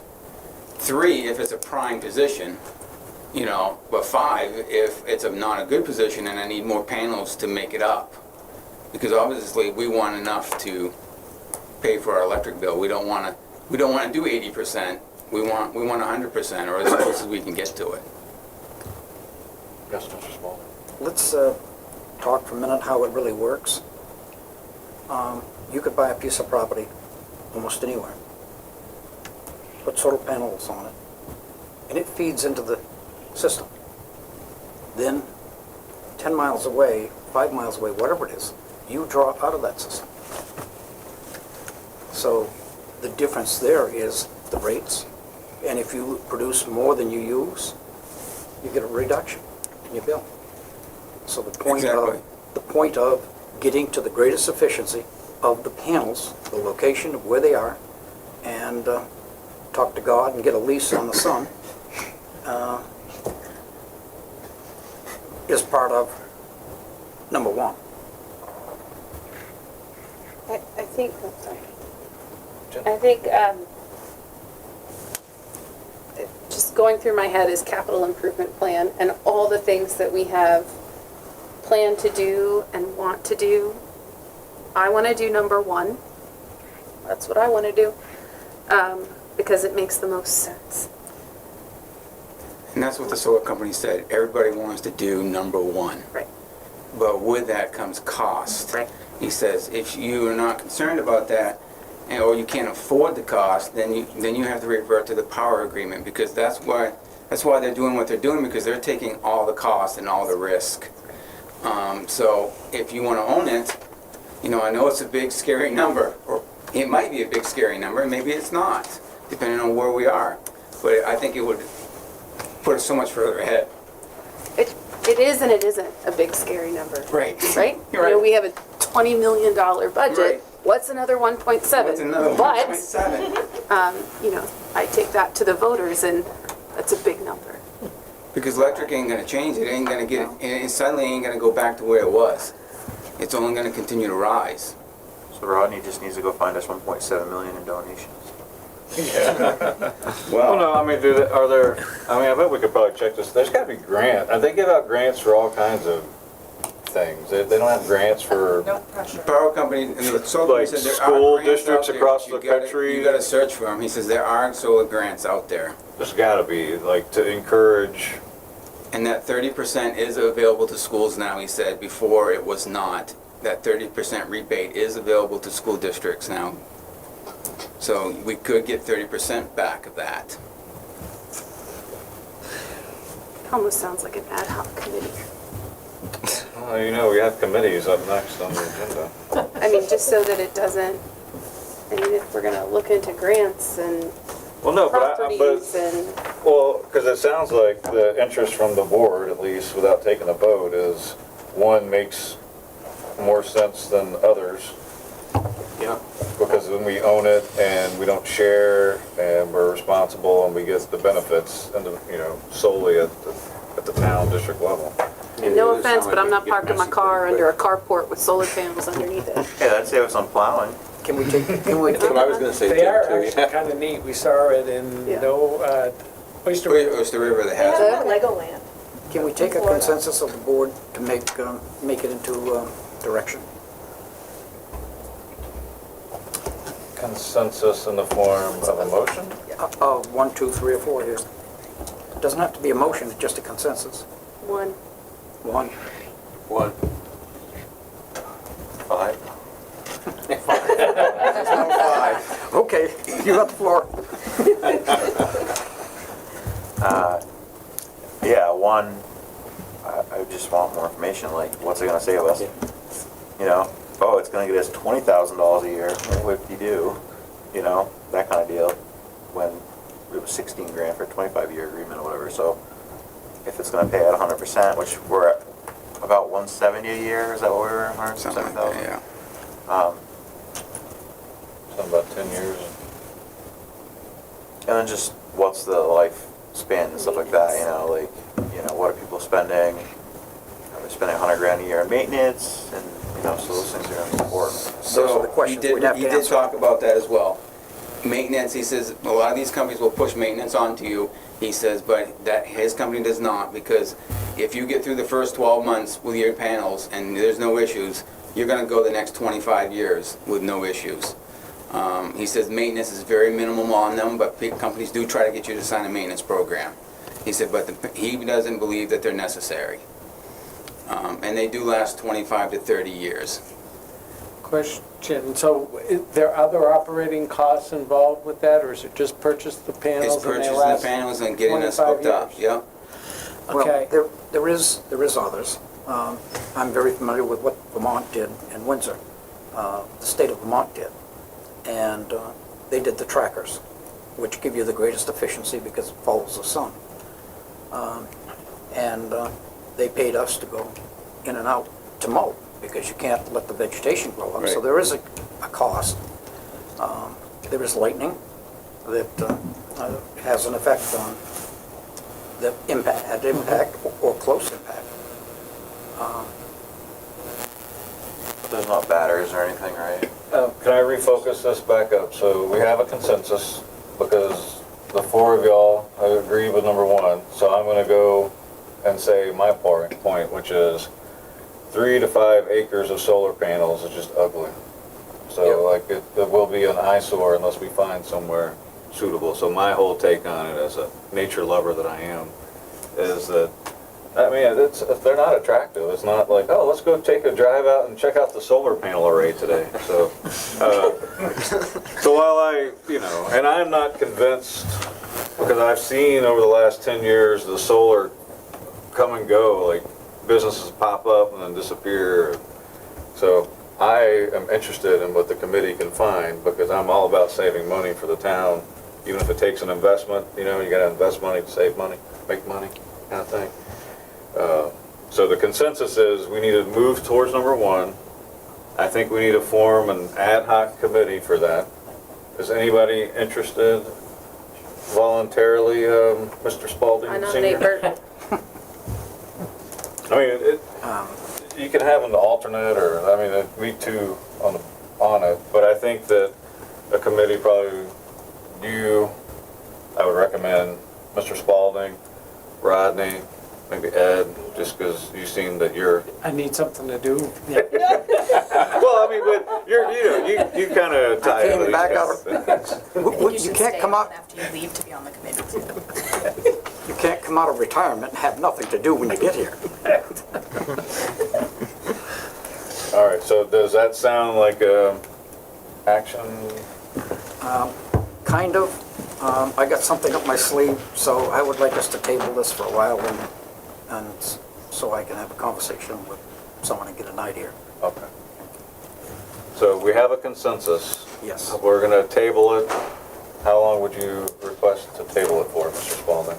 I don't know. That's a question now. In the meantime, while we table it, I'll start doing some personal research into this from a contrarian point of view. So I might participate in this committee as a contrarian, just so that, somebody is there. Because it's a good idea. Like, don't get me wrong, it's a great idea, and I love the idea of it, but I also like nature, and I think that I have solar panels by my pond, and they're ugly. I have them on my roof, you can't really see them, they blend in, but if you drive out by T-Birds, that's where Norwich is putting theirs in, right there. It's a pretty big piece of property, but it does twice as much than what we produce, so you could look at that. I don't know if you can drive up there, but you could look at that and say, well, I need half of this. So it's behind T-Bird? Just before T-Birds. Right, putting it underneath the power line? On the right. On the right. Yeah, so that's where it's going, and that's where the power agreement was established from. Rodney, what do you need while we wait for Bert? What else do you need to get to what does the company need? Just Nothing right now. Okay. If the only thing they would want is if I could call them and say, this is the piece of property that I have. If I had that, and then they could say, okay, let me zoom in from the satellite and let's start looking at building you an array and what that looks like. Okay. That's for option one, that's the only thing that they really need. Okay. All right, that sounds like a plan. Okay, let's go just a little bit further. Myself, Steve, and Donna set up a meeting. Okay? Okay. We'll have conversation, see what happens. Okay. Excuse me, Mr. Chair. You had is this a motion to table?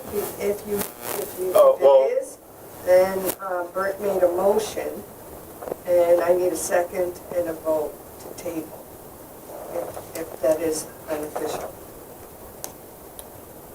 Okay, so I'll make a motion that Bert, Steve, and Donna sit down and discuss solar and bring it back to the board.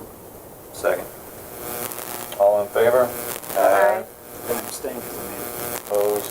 One abstention, Mr. Spalding. Okay. She should have the gavel. She really runs it.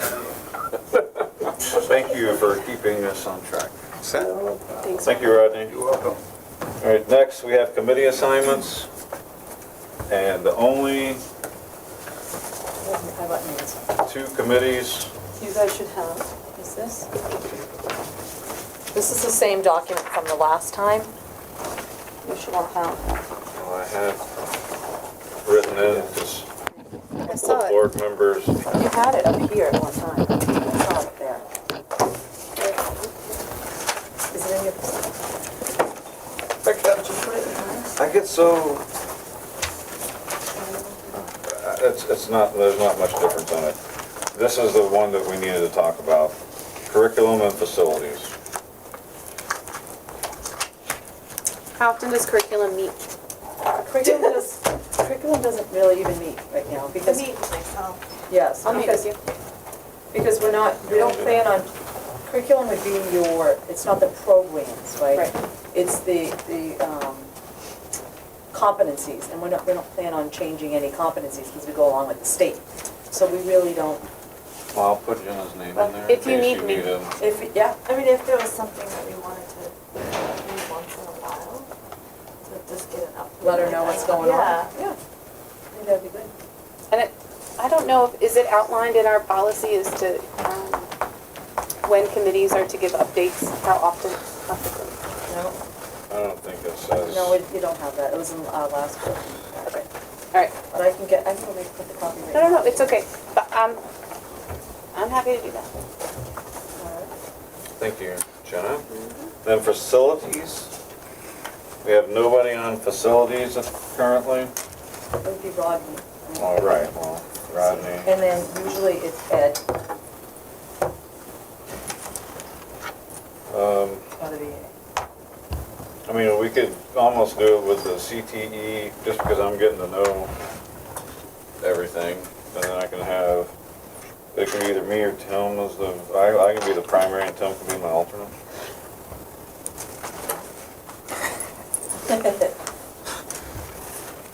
All right, negotiations, I have Jenna Darling and Daryl Jones. Okay.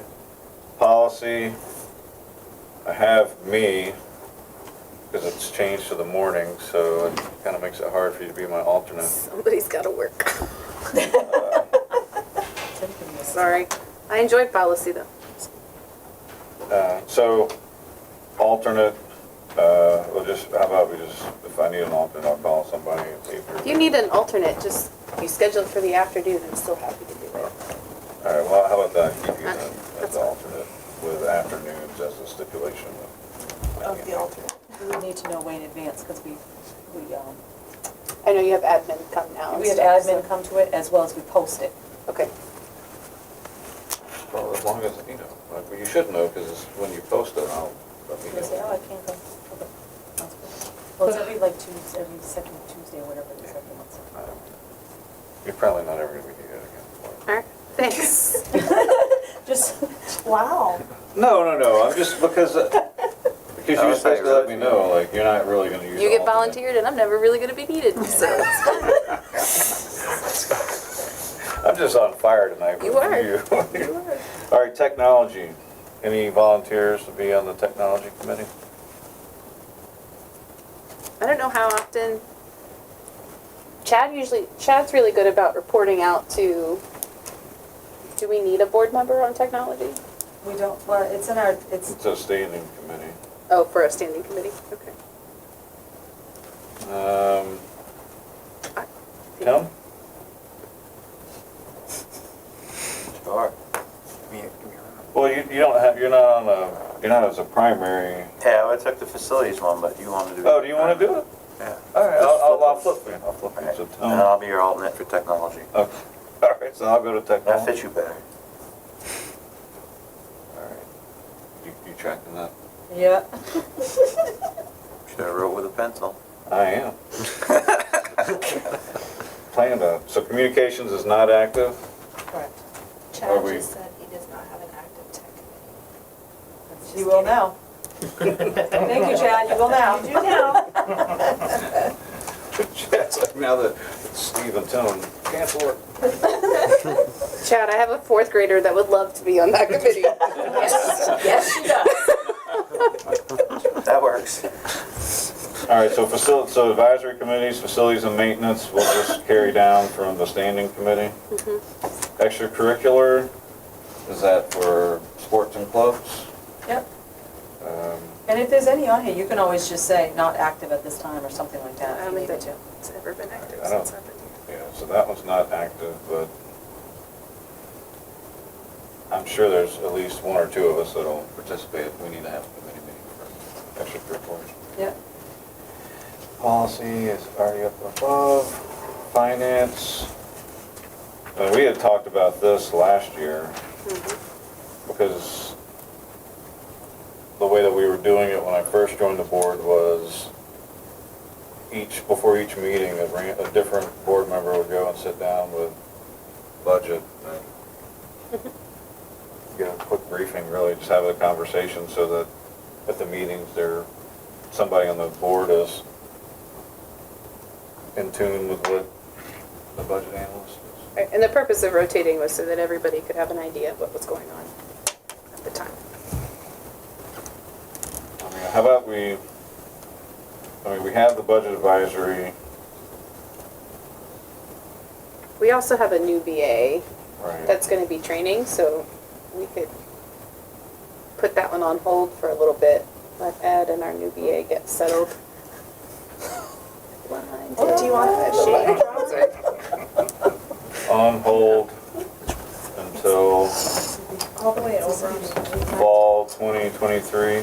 For which one, finance? Finance. Transportation, I have Daryl Jones, Mr. Spalding, Howie Anderson. No, and- Howie's out, Always no Howie, me and Caleb. okay. Does that mean I have to handle the bus garage? Thank you. That's good. I'll help you with that, Bert. Eric, that's good. You and Daryl got that, Bert? As I walk forward, you face the other direction and walk backwards? Then we guard each other's back, right? All right, budget advisory, that's, last time we discussed that, the town, you're gonna link up with, I can link up with Hunter and see what we want to do. It's, because it had kind of fallen through last year, right? yeah, it failed this year completely, and it carries a town vote for its origin. But if you can't get people to go on it. So I'm willing to go on it, but there's no quorum, there's no others. So I will, You know, we might be able to make three. But when we do that, probably one would be a selectman, one would be school board, and one would be a citizen. The citizen part of it isn't represented well. When it was 7, it was diverse enough. all right, so I'm gonna leave you on there, Mr. Spalding, for the time being. I'm gonna put in parentheses, not active as of last year, didn't do anything. And then Donna will link up with Hunter to see if they can. And we also put the BA there, right? Right. Yes. Yes. I just scrapped it. It had Diane there. So I'll put Ed / That's right, Ed. He's a staple. No. This is for later. Ed's gonna escape here soon. No, he's not, I know. Well, he's, okay, so we'll keep him around, I Yes. guess. Okay, for a while. You see what I'm saying? Don't you like You got to the first no. The first, no. Hey, if these meetings are gonna be in Florida, With I glo- want to be on this committee. Ed, I got you on this one. With global warming, you'll liable to be here a while. All right, so local advisory is not active, volunteer is not active. If we have a need for that, then just. Yep. And then CTE Region 10 is me, Tim is my alternate. Then we get Eric. Ed, Rodney, the BA, and Eric. Perry. Now, there are Region 10 meetings that Eric will make sure that you guys get invited to.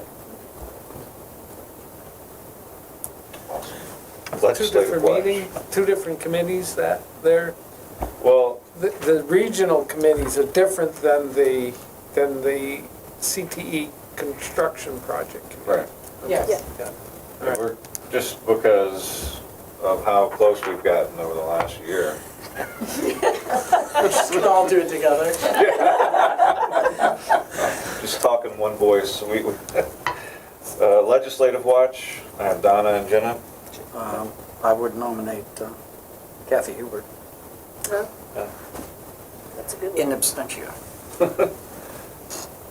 And Let's Wanda face over there, it, he's on track of that she's got too. more of a handle on this, I think, than any of us. We could ask. So I think So- that's just for Us, legislative watches. Policy related. Would be policy related and school related RSAs and all that stuff. Yeah, but what's more important than that, what trumps that? Money. Without money, we don't need the others. So the biggest legislative watch, as far as I'm concerned, is where's the money going? And why aren't we getting it? It's like having a body that doesn't have any blood running in it. It just doesn't work.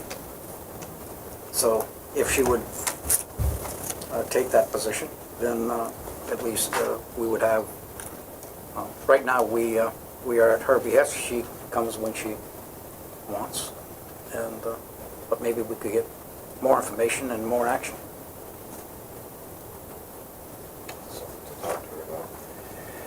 NCTV, Mr. Lund, Mr. Oberhofer. Nominated. No, but we had just discussed these, I think, in the fall. Yeah, Yes. it wasn't, and that's all we had, was just the, wasn't Yeah. there? Board member does not have to be That's on not- that. yeah. Right, but I thought, and then the grant committee is not active. So I will make these adjustments and then I will have Donna send them out to all of Your them. wellness isn't on here. Oh, yeah.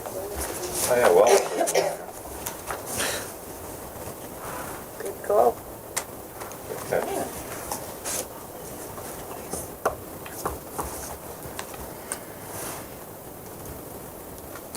All right, so we'll add wellness, which is me, Tim is my alternate, and then we have We a have a whole- plethora, we have a whole, it's And an awesome group that gets And together. it's on the website, I don't know if you saw, that we were starting to update the policies, and the policy committee's up there, and it talks about when we meet and all that stuff, as well as wellness. So it's now on our website, under school board. Do we need to vote on this? Nope. Okay. You're the board chair, you make that decision. All right, moving on to budget adjustments. We do not have any. Nice. I know. Moving quick now. Board member ethics policy, BCA and BCA-R. All right, those are the policies that Jenna had made reference to at our last meeting. So in your package, you're gonna find the school board member ethics that must be read and signed every year. If you could please take the time to read them and fill them out and give them to me at the end of the meeting, it would be greatly appreciated. Yes, Mr. Spaulding. We going to look at this policy and make it legal, or are we gonna leave it like it is? Is it a legal policy? How's that for a question? Can you tell us what is? Let's go to item 7.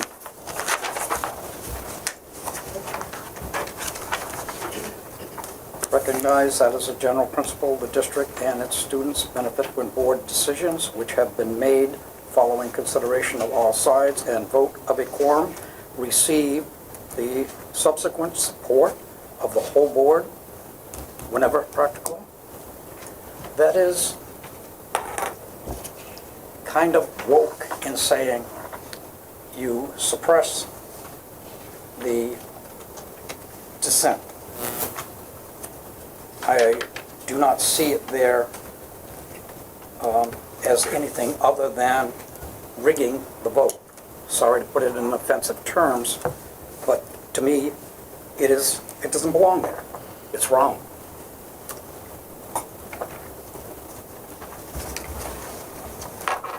Yes. I disagree.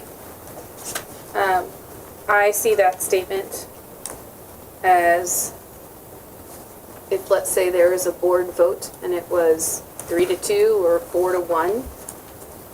There is no such, I don't believe in rigging a vote on this board. And if I were to disagree with the four of you, I would maintain my opinion, and I would think that within this company that I'd be happy to reshare that. But I also could respect that the board voted a different way. And that's the way the direction goes. Nothing in that statement says that that person isn't entitled to their opinion or that their opinion becomes silenced once the board has voted. Yeah, well, I mean, what does subsequent support mean to you? Can I give it a specific example? Oh, yes. The support staff contract amount. You had told me that that was a higher number than you would have liked. But you still supported that contract. But it was perfectly okay with me that you thought it was going to come in at a lower number. I did not think that the high price was fatal. If it had been, let's say, another $200,000, I would have been a vocal opponent. And I would not surrender that right by my signature being on this piece of paper that says I have to acquiesce. So, that all being said, your example is a good one. I went with it. It was more money than what I thought, but it wasn't out of bounds. And when we look at our education problems, we need to put more people in the classroom to get the behavior and education to work. So therefore, we had to add lubricant, to the engine, oil in the pan to keep the engine going. And so as I looked at all of the facts that were there, yes, it was a good idea, and I supported it all the way through then, after I made that decision. But this requires, if I was there, for me to acquiesce, hell no. So play that out. Let's say you had disagreed. Right? It would have been up to a board vote. And let's say it was, at the time, 3-1. Right, yep. That had moved forward and would have been folded into our budget. What would you have anticipated the next step to be? Because I wouldn't have... Me standing up to the deliberative session saying, no way in hell, people. But that's your right to do that. It is. It is my right. And then you would have had 3 more board members behind you. But this is what's called a prior restraint. It is something that is put in a regulation form that suppresses the expression that a person might have. So it's absolutely okay. You can leave it in there, but I will not sign it. And there's no law that can make me sign it because, to me, it's a First Amendment suppression, a prior restraint. And your example was really good, Jenna, and apropos. But going the opposite way, where it is not, I don't support it as a board member. Period. Okay. So then I think it's up to the policy committee. I mean, Bert hasn't signed it in the past. It's not a legal requirement. It's just, so then it's up to the board, but we can either sign it as it is or it can go to the policy committee. Either way, it's just 2 different viewpoints. No, see, I'm gonna tell you there. I didn't even. Okay, so I guess we're gonna get all of them signed tonight. I don't know that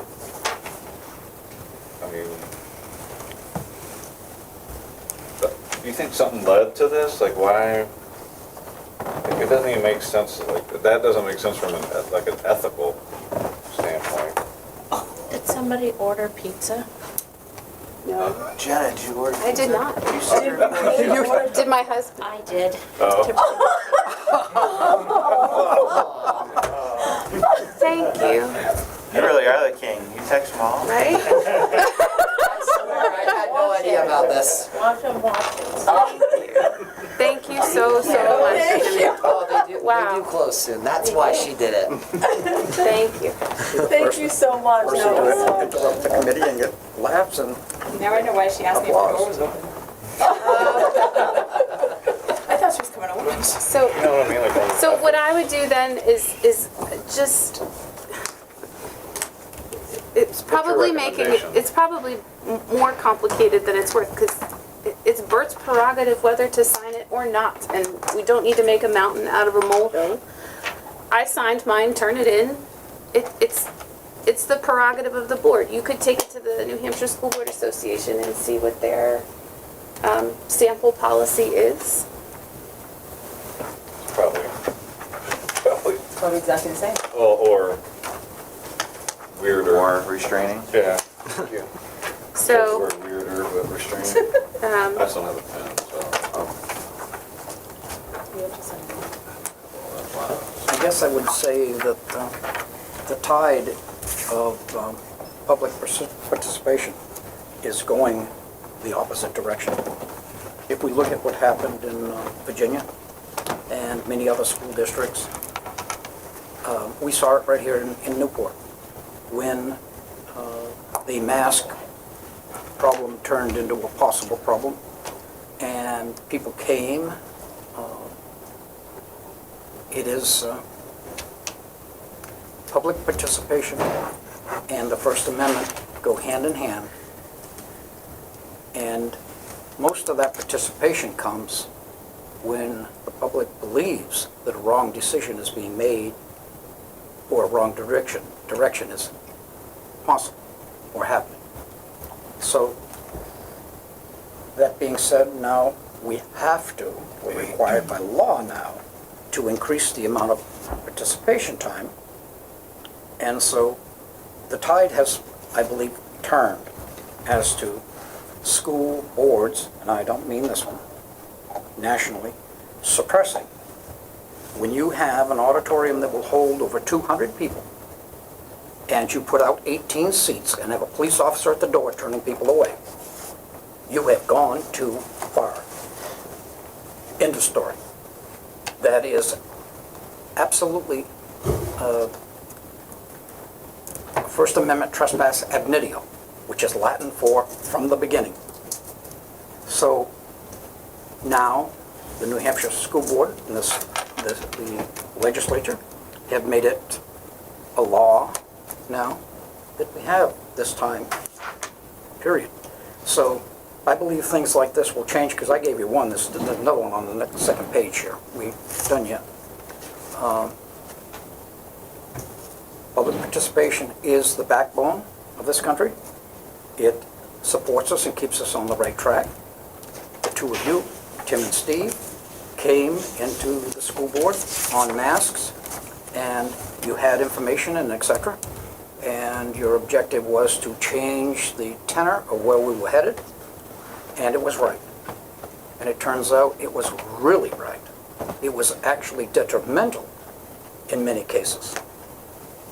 So the public participation, if you squashed it, and what would you have had? Where would government go without somebody standing up and say, hey, idiots, do it different? Okay? So, so you can make a motion tonight to pass this. I will vote against it. I will not adhere to it in any way. If I disagree with what this board is doing, I have absolute right to sit in that chair out there and stand at that podium and say, no way, kids. And I will not surrender that with my signature on a document that doesn't meet the criteria. So we weren't going to vote on the policy, because the policy was just a yearly requirement that usually happens after the election. Yes. But since But And now that obviously, you would like for the policy committee to review it, so I'm gonna take that out, obviously. What is it on the second page that you have an issue with, so that we can look at it? Number 13. Okay.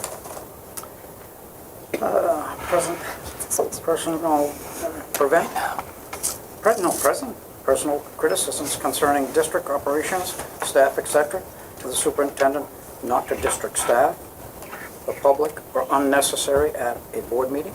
You mean to say you can control my speech out of this room? You gotta be kidding me. So if I can just, like, this sounds like how the military operates. Like, this is how the military operates. You leave a meeting, and even if you disagree with them wholeheartedly, you walk out and act like everything's great. You don't talk to somebody that you're not the chain of command of, unless it's a safety thing. I mean, you know, or officers have like general authority, whatever. But like, these are almost like militarily style rules. That was like my only comment I had about these while I was reading them. I don't mind. I mean, I feel like I execute. I try to be ethical in my execution of things. I mean, we're human though. Like, I think 7 and 13. some of these are not ethics. Some of them are, like you said, speech type things. But I think 7 and 13 are the issues, and like, for instance, so we're basically saying that we wouldn't criticize anything that happens in the district publicly. Well, we criticize stuff all the time, me and you personally. So, like, I wouldn't sign this. Like, and it also, I agree with a lot of the other stuff, and I think a lot of it's common sense, but I agree with Bert on like those two items for sure. And if I, like, on the masking thing would be a good example for me. The para contracts was different, but, you know, 2 of us don't agree, 3 of us do, and then I'm gonna sit here and support it. It's not gonna happen. It's just not. So, and to sign us to say, well, wait, you said you were gonna support it. No, I wouldn't support it. Like, I'm here as a representative of the town and represent the people, and if I feel like the people that I represent are against something and then I'm outvoted on like that, not on simple things, like big topics like that, I wouldn't sit here and have a gag on it and be like, oh, sorry, I don't agree with this, you know. I guess the other question is like, what's the consequence if you do? Are you like, so that's, I think that this probably started off, because it started 20 years ago, as a symbolic thing of like, hey, we're working together, we're gonna be teammates, whatever, and then it evolved somehow, even though it's only been looked at, or 2004, so 19 years ago. It wasn't looked at for 16 years, according to the history on it. No, but between 2004 and 20, that's 16 years. Yep. But it says it was reviewed by the school board in 2004, and then, but it wasn't adopted until 2020. Yeah. So we'll take a look at it. So it's at your pleasure to sign it. I don't think that you're going to get I got that T-shirt recalled when you were sitting in the if audience. you and don't. at the This podium. isn't, the only action here was if you would sign it and turn it in. Otherwise, we will move on to program of studies change at the high school. So with the exciting addition of the Education and Behavioral Science program, an incredible opportunity to add additional courses have been created. That SRVRTC is proposing the addition of 2 programs to the Newport High School Program of Studies. So we're looking at adding to the program of studies, which was approved previously. In addition, we request that the transfer of 2 current family and consumer science programs get moved to the career and technical education. So we're looking at adding the 2 programs. Eric, if you want to come up and talk about. So we're looking at adding the intercultural competencies and the art and science of communication are going to be additions to the program, and then program changes. So moving from the high school to a CTE is Human Growth and Development 1 and Human Growth and Development 2. And Eric can speak on them. Yeah, with this addition, we're looking for, like our other CTE programs, what elective offerings or introductory courses in educational and behavioral science makes sense. So I approached the teacher after it was official that she was going to be hired and said, we have some ideas for electives. First being that we think human growth and development, which is currently taught in family and consumer science, made a lot of sense for an education and behavioral science program. It's a fundamental part of that. So I wouldn't necessarily need to ask for that to be moved to career and tech ed, but we did want to add 2 lines to the program of studies for those pieces, and we figured we'd just do it all at once. Shannon Martin has agreed with this, and that is to simply move those under the heading of our education and behavioral science program in the program of studies, and add recommended for students applying to or enrolled in education and behavioral science 1 for human growth and development 1, and then human growth and development 2 as recommended for students applying to or enrolling in the level 2 of that program. So we're just looking to change where those are in the program of studies and adding those lines as recommended as a what I would say at this point is a soft co-requisite recommendation for that program. The 2 additions that are not in the program of studies would be intercultural competence. I sat with the new teacher for the education and behavioral science program and got a little bit more of a feel for it. And this is really a mix of her current position teaching Spanish and what we think would be relevant for education and behavioral science, and it's understanding everyone and everyone that comes to the classroom, and how diversity is important to understand if you're going to be the person leading a classroom, or just in general having an interest in different cultures, different backgrounds, and a diversity that, quite frankly, we don't see a whole lot of diversity in our community. So looking at that further. And that's everything from cultural considerations, socioeconomic status, and any difference that we might see in students in a classroom. And so that is one of the programs. The second one is Art and Science of Communication. We do not have a public speaking course, but we crafted this language to be more holistic of communication, in the fact that it's not just public speaking, but also how to do marketing of yourself, of a program, how to effectively communicate in various medias, and using that as kind of a starting point for communications as they enter the education program, where as a teacher or counselor it's really all about communication. So those are our recommendations, and we're hoping that with the move that we would see the human growth and development offered in the beginning part of the year, and then have time to develop the competencies and such for these new programs to be offered in the 3rd and 4th quarter as electives to our high school under the CTE umbrella. But these would not be exclusive only to education and behavioral science students. They would be available to all students who are interested, and it fits into their programming as an elective.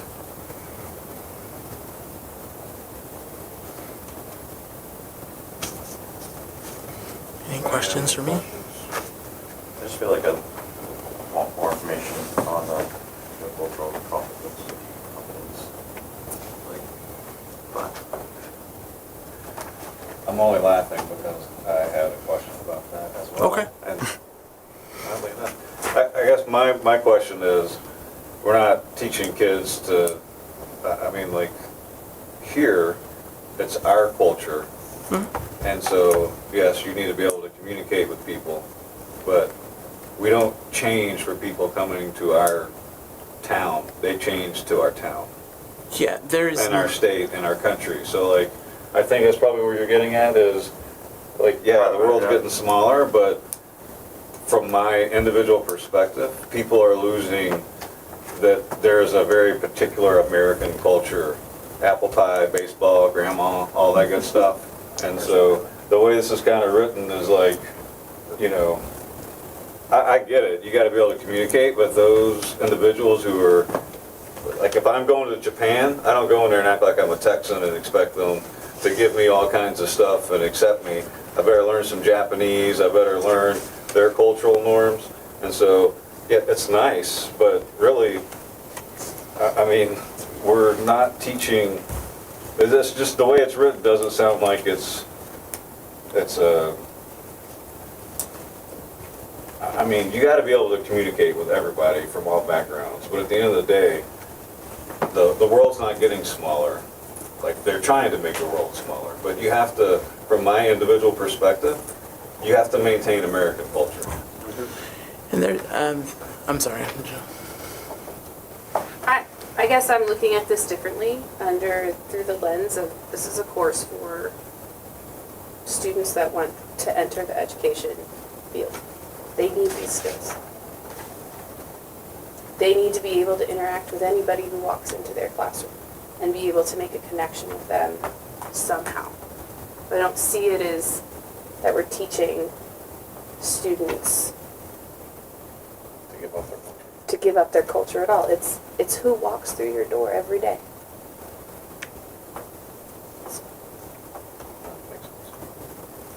Thank you. I'm just saying, you know, because you're counterpointing my point. I am. So I'm saying I understand your point. I understand yours as well. But this is under the lens of students in our district that want to enter the teaching profession and hopefully stay in our district or stay in our area. And these are the skills that they need. They need to be able to interact with the people that come in. They need to be able to communicate effectively. They need to understand human growth and development. So, that's what you said. Anybody else? I mean, obviously, I feel, Mrs. Perry, you wouldn't bring us anything that, there's nothing you would bring us that I wouldn't support. Like, I'm confident in you as your position that I'm like, Thank you. He's not gonna try to backdoor some program, like, there's no way. I know that for a fact. My concern is, if you approve it, and then, you know, a teacher's teaching it, you're hands-on, obviously, you're not gonna be in the class every day because you've got a lot to do. That's just my concern, is like, what, more detail, I guess, is kinda where I'm at. Because unfortunately today, everything's not as simple as like, yeah, they're just gonna do the right thing, right? Because it's not always that way. You get, and I don't know who's teaching this, but you could get a teacher that has a certain opinion on different things, and so they're teaching something that I wouldn't support, right? Like I said, it's tough just because of the way it's written. I don't know enough about it, I guess, that. Well, the way that Jenna described it, to me, it makes more sense. From a teacher's perspective, and you want to be able to educate and welcome, you got to figure out how to welcome kids into a classroom.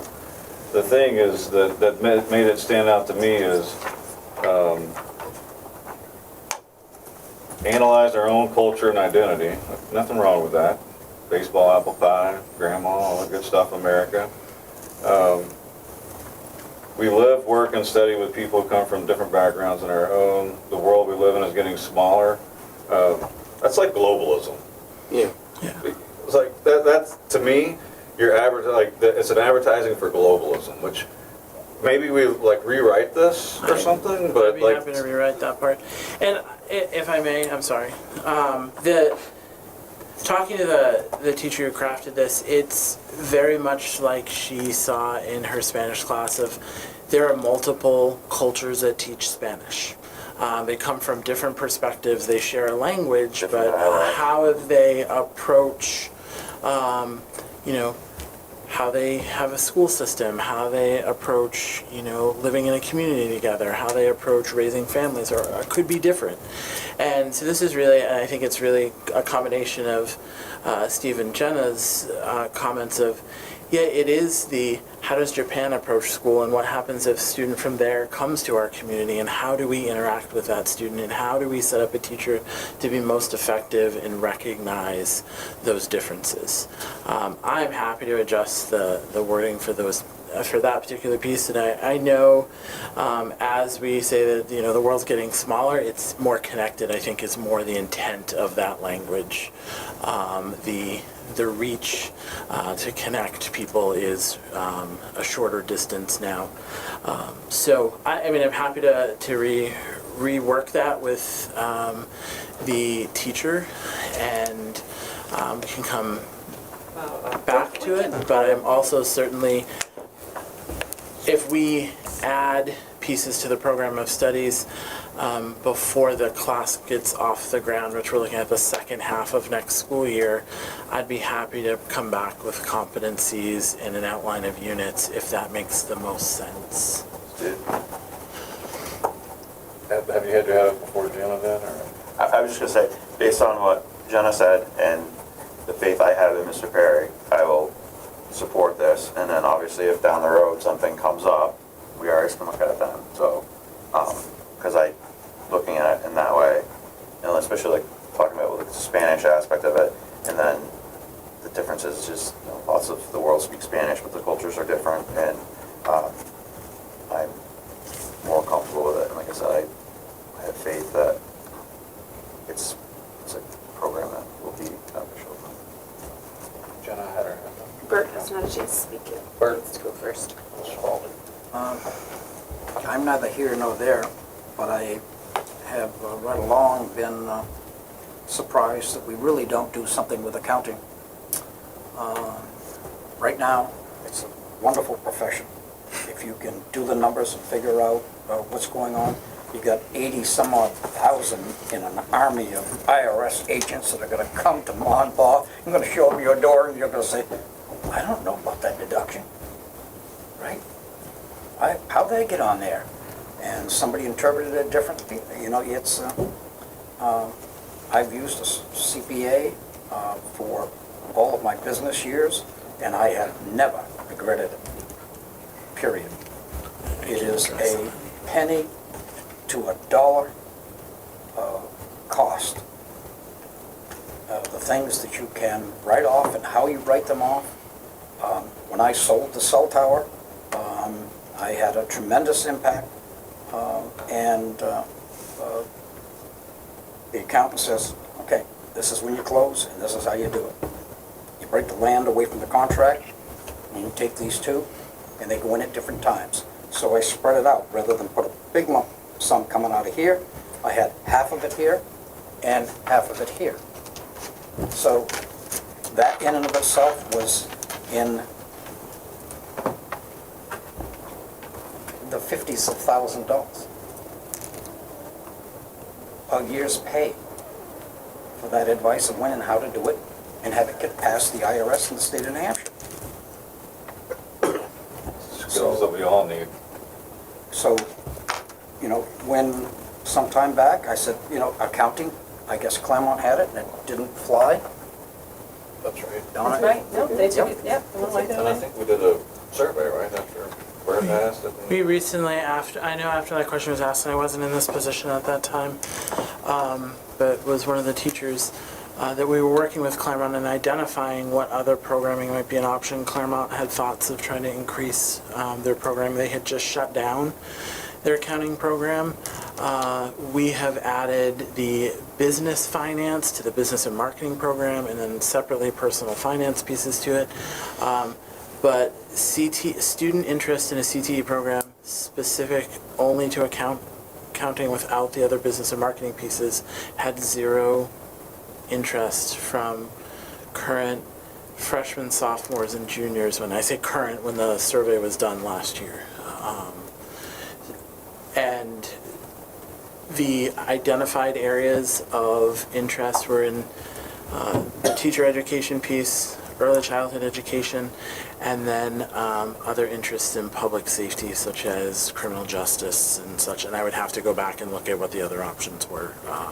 I wasn't prepared to speak on accounting, I'm sorry. I thought we had, or not, I say we, but Ms. Opolinski had done a survey After you had brought that up last year, Mr. Spalding, there was. I don't disagree that it'd be a lovely program to have, and it would be, you know, great career preparation. However, I don't have a student body who's asking for that, and a big piece of CTE and sustaining that is having the students involved in the program. I just want to say, I want to echo Tim's point that I fully support you, Mr. Perry, and I believe not only in you, but the person who's going to be running this course, and it's competency-based.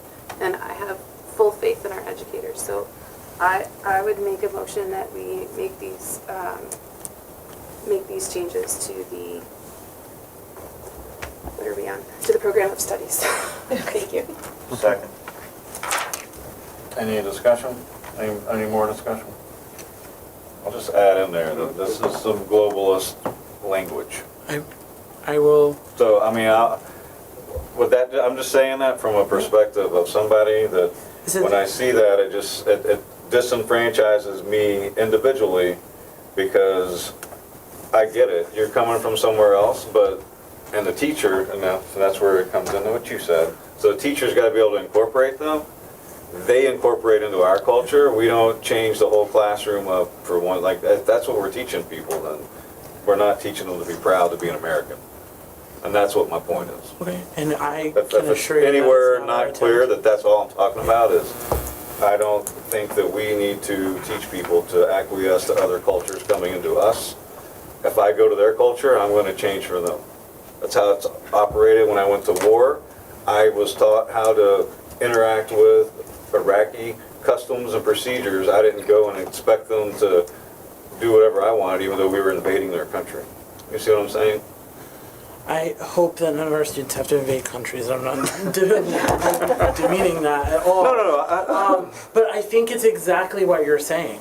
Is Okay. you had to learn that to go there, and that's what we're really looking is understanding all of those perspectives and different cultures exist around us, and that's what we're really hoping to do here. And That's if not it's the what this opening says, though. line, With that, I am I- perfectly fine striking that if it's that first line. Steve that's will really- rewrite this for you. Really getting you. So do we want to educate them to go to Iraq? No. I was saying it. It's just like, that piece right, that we need like, to understand those it's other exactly what you cultures and Jenna are beliefs. saying, but Yeah. I changed, and we don't drink. You don't do things because you respect their culture. So I think that's what you're trying to do, because that's what you're saying, and I trust both of you, obviously.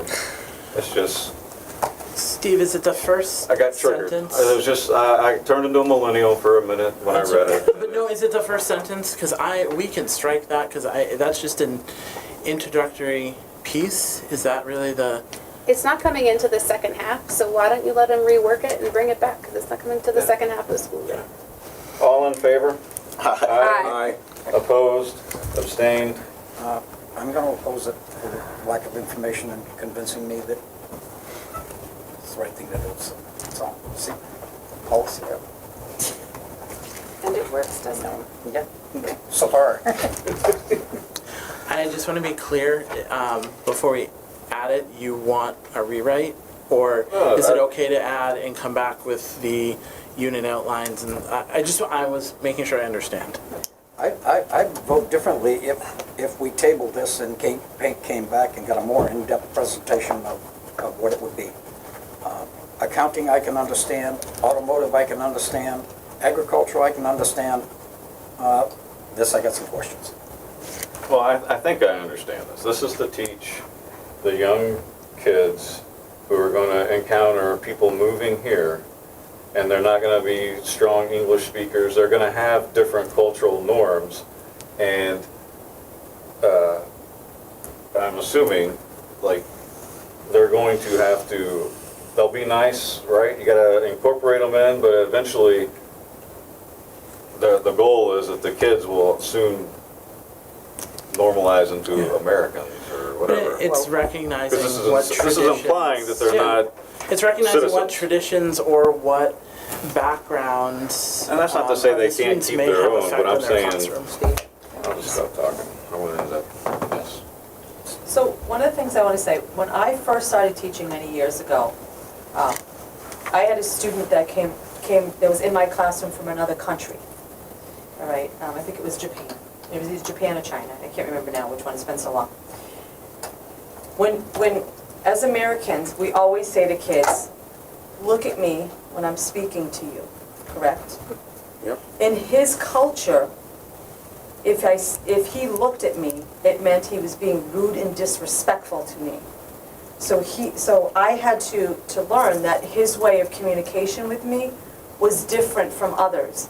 And if I was to say to him, "Look at me in the eyes," then I was asking him to be disrespectful to me. Wow. And so I had to, as a teacher, I needed to learn that. Now, eventually, he was able to do, he did do that because he noticed that other kids were doing it and it was okay. But where he was from, it wasn't okay. And so, as a teacher, if I didn't become aware of that, this child would have been getting in trouble all the time. And this class is to teach you this component, right? That kids are going to come to your class with different backgrounds and different needs. And you gotta learn what they are and kind of help the kids and guide them. See, if you said this 10 minutes ago, we wouldn't have talked about it. Well, Steve told me I was talking too much, so. I said you were doing my job too much. So that's what that is. It is not. I'm very uncomfortable with the idea of you coming in here with a curriculum of outlining what units to do. For me personally, I am not the expert. That is not my job. Our job is to put a superintendent who can then put a team in place to do that. I trust you and I trust the teacher. I am fine how that goes in written. And if it needs to be amended, then it can come back. But as far as I'm concerned, the vote stands. That's not our job to bring back units for us to go through. Who do we think we are? Who asked him to do that? I was just He trying to suggested clarify it. because of the He discussion. Well, you're talking like we demanded that. No. I'm just, Don't I'm get it going. gesticulating the wrong way. He suggested it, but I don't think we are in any way in a capacity that can operate with saying, oh, well, unit 1's good, but unit 2, that stinks. I'm not comfortable with that at all. I don't think any of us would do that. That's a no for me. I just want to be clear. If we take everything that comes, we'll do this in two parts. We take everything that comes to us and we accept it, it is, here I go. This is gonna be offensive, but that's the way it is. The Blob, the movie. Where is education gonna go? Right now in this community, we spend twice as much money as the town spends for all of the departments that it runs. There is got to be bounds somewhere where we pull it in. That's number one. Number two, we have people crossing the border down there every day by the thousands. They want to be here. They don't want to be themselves, they want to be us. They're coming here for what we have. Jobs. And we don't have the cartel problems that they have. They're coming here for the jewels of America, which is our freedoms and etc. So I should think that they would be more akin to figuring out how to put up with us rather than us figuring out how we can get them to stay as they are. But as you're learning as a teacher, you got to take what walks through the door. Yes. Period. Yes. Whomever they are. Yes. So you give a little bit more to the kid who is behind because he wants to be here and to bring him up. I agree. I would just say one of our primary goals as a school board is to approve these programs and not tell you how to teach them, but it is our job to approve them. All the programs that we do, all the classes that we teach, we have anything that we subject the kids to, like that is a primary job that the school board does have. It's not our job to tell them how to teach programs, obviously, but we're supposed to approve all curriculum. And that's the primary job of the We school don't board. approve curriculum. But I think by state law, we're supposed to be approving curriculum. No, you approve policy, you create a Policy and budget, budget. and you put in a superintendent in place. We approve a program of studies, but it's up to the curriculum director and the superintendent to choose curriculum. But I guess the superintendent takes some sort of sense from the board and the community as to are we going to buy every thing that comes to us about doing everything for everybody? Wow. It becomes I feel like this is just veering off in a completely different direction. We're just asking for a change in a program of studies that we've approved. It becomes overwhelming at a point. The expansion, if you build a company, as it grows, you have to look at parameters and where you go. You go over here for another $10 and you take $5 out of here, you don't go because it isn't worth the risk. So we, as a board, oversight over the superintendent, give the superintendent our feelings and ideas, like this discussion, as to where we should be heading and whether it's good or bad. So I was the only no vote, I'm in the minority. That's fine, and that's where it stands, and the motion passed. Yeah, so it's passed. I wasn't gonna sit here and approve it without saying my own personal opinion that I don't like those two sentences like that. I just don't. Sentences, he said he'll take them. But I don't necessarily want him to. I'm giving my personal opinion, just for me as a community member and as a member of the board. I approved it because I think it's good. Like, the programs of study are good, it's just not written well. Right, but I think that. It's not written like, Right, but I think that if you don't like those sentences, somebody else is not gonna like those sentences. And so I'd rather you say which sentences you don't like, and that way we can work at taking them out, so that way we know it becomes something that you would say, yes, like you put your, you know. well, this doesn't make it clear that this is a class to teach teachers how to welcome foreign students into the classroom. That's not how this reads. I don't know, I got pretty good reading comprehension, but, you know, students will broaden their understanding of different cultures, analyze their own culture and identity, and learn strategies responding to differences between cultures to prevent or diminish conflict. So that right there, like, that's kind of what makes sense, right? It's basically, it's a side discussion that, like. Okay. Mr. Morris, can I summarize by giving you an example? I went to a high school that was 95% Mormon in the Midwest. I then moved into a public safety career where when I was teaching, I walked into a classroom and students stood up and saluted. And then I retired and became a teacher in Newport. As I came in for new teacher orientation, part of orientation was, and this is what we're really trying to do here, was here's a background and information on our population and students. Various things from the highest achieving students to the students that had the most need and how we work really hard to meet those. So we're trying to proactively take not just those considerations, but all cultural considerations into the classroom. And that's the intent. I will work with Sarah to tweak some of the language, knowing that over the next couple weeks we can do that, but at least get this started into the program of studies with titles. And as you said, we're pretty familiar with each other and spent a lot of time together recently, so I'm sure that we can have a further conversation about it. But the last piece I just want to say before I'm gladly stepping away from the podium is a couple people really expressed their trust in me, and I greatly appreciate that. That has not always been my experience when I've come to the school board. So thank you. All right, so we'll move on next. We have donations. Yes.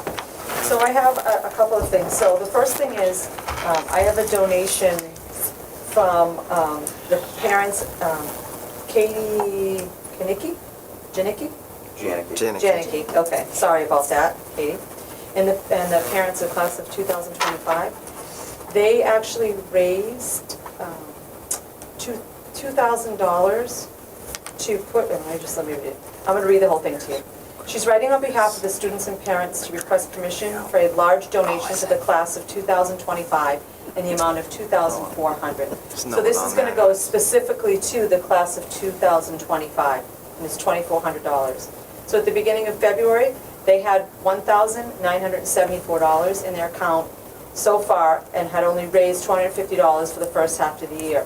The recommendation is to raise $2,000 a year to put them in good standing by graduation.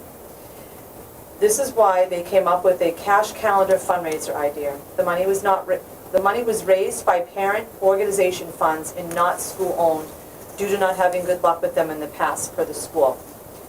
The school didn't see a problem with the parent organization operating the fundraiser. All the parents and students worked very hard to make this successful. We as parents created and printed the calendars, but the students took the responsibility of selling most of them. We planned for $850 worth of cash prizes. We sold tickets for $15 or 2 for $25. The actual sales were $1,845, and that was after putting $850 aside for prizes. During the course of all the drawings done daily in April, the winners in the community donated $555 worth of prizes back to the class. So that's what brought it back to that's what brought it to the $2,400. And so they're bringing it tonight because over $500, it has to be approved by the board. Do I have I just had a quick question. So does this bring the class of 2025 into, I guess, what would be good standing for how much money they Well, have it's raised by now? it's More than that, right? $2,000 a year, and they're putting $2,400. So The motion. Second. motion to accept the donation for the class of $2,400 for the class of 2025. All those in favor? Aye. Aye. Opposed, abstained, motion passes. I have more. So the Newport Community Trust traditionally provides an annual grant opportunity for CTE to increase access to CTE.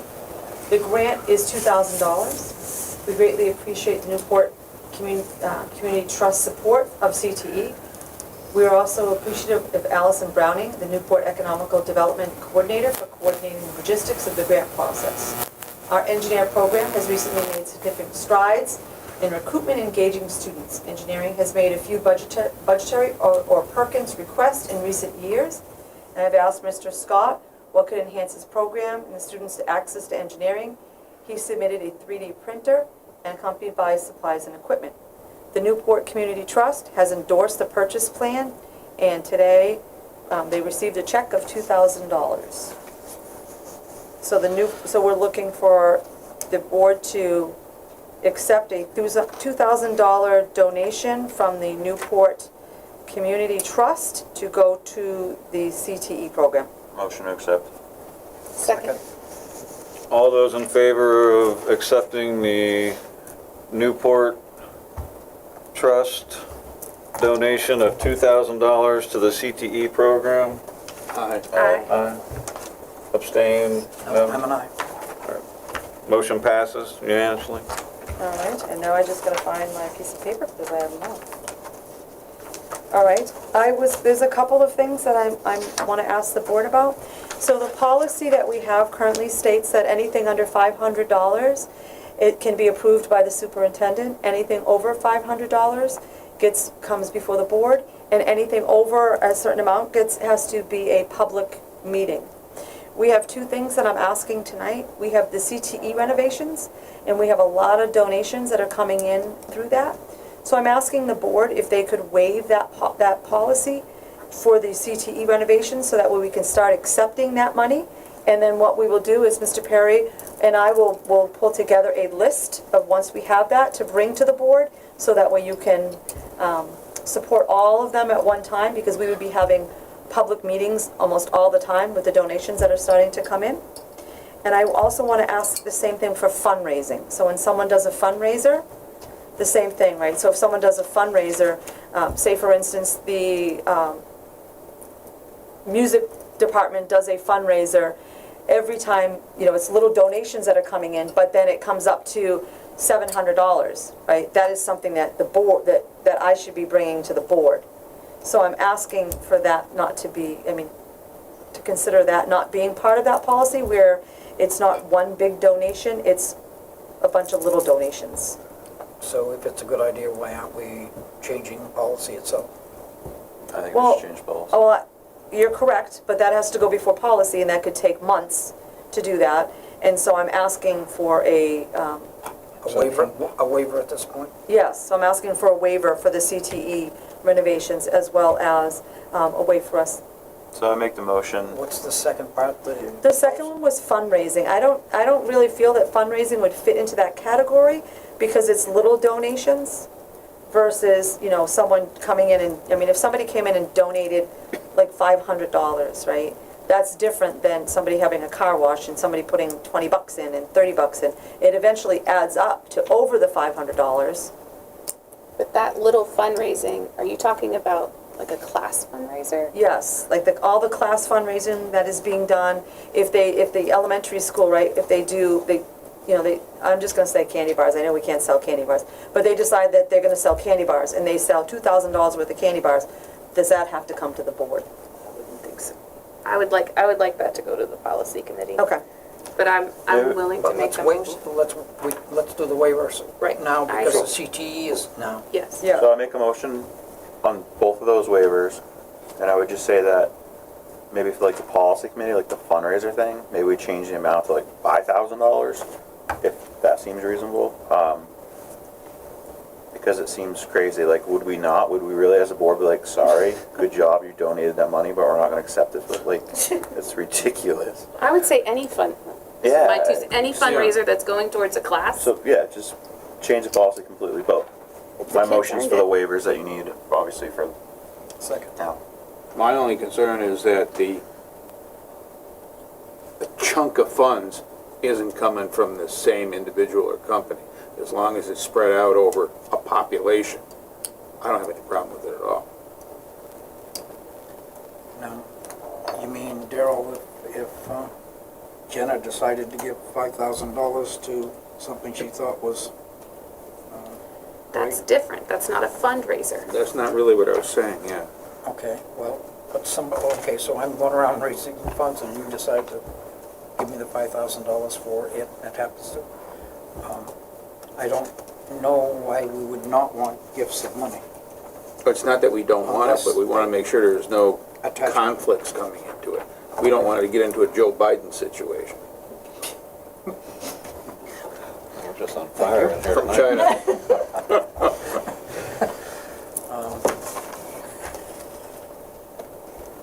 I don't have to do yours, right? I'm okay with the waiver and the Well, policy I've already change. approved it. Yep. I agree. Thought we did. You have my contract somewhere.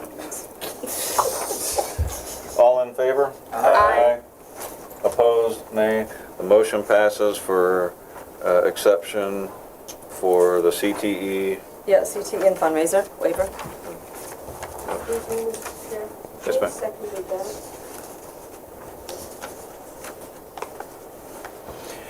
All right. Next up, we have the partner room. Yes.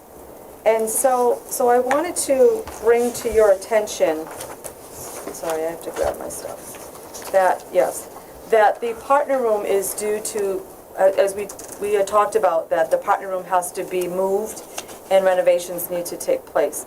And so I just wanted to bring to the board tonight that I gave you the estimate that we received. And I wanted to let you know that what we did is we looked for estimates and we received 2 estimates. And based on the estimates that we received, we're gonna be going with Beard Sewer and Drain. And so I wanted to just make the board aware of that and to let you know that this was the least of both. So it was just something I So wanted you to make. received 2 bids. Yes. Beard, Sewer, and Drain gave you the lower bid. Correct. And you're informing us to make sure that the town knows that For there's full transparency. full and transparency. Yeah, And, Should have a vote of the board because of the size of the contract, okay, and okay. I think it'd be better. All right, and so, and Beard Sewer and Drain is not owned by Tom Beard, it's owned by his wife. So it's not only because of that, so it's for the 2 purposes, but really we just gotta approve it, because we've talked about this, because that doesn't need to be voted on, just that everything was above board. yes. And this is, so do I have a motion to accept the estimate from Beard Sewer and Drain in the amount of $99,500 to renovate and move the partner room. So moved. Is there a second? Second. All those in favor? Aye. Aye. Abstain? Same. Noes? Motion passes 4 to 0 to 1 abstention. Mr. Beard abstained. All right, next, behavior. All right, so I wanted to speak to the board as well as to anyone that is watching. The last few months, I have noticed a large amount of disrespect to our teachers and our staff, not only from students, but from parents. Swearing at our staff, writing emails that are extremely inappropriate, swearing at our staff, coming to our buildings and being upset at our building principals, and swearing at our building principals, and swearing as they're walking out the door. So I just wanted to let the board know that that's not a behavior that I really will tolerate. That amount of disrespect should not be occurring.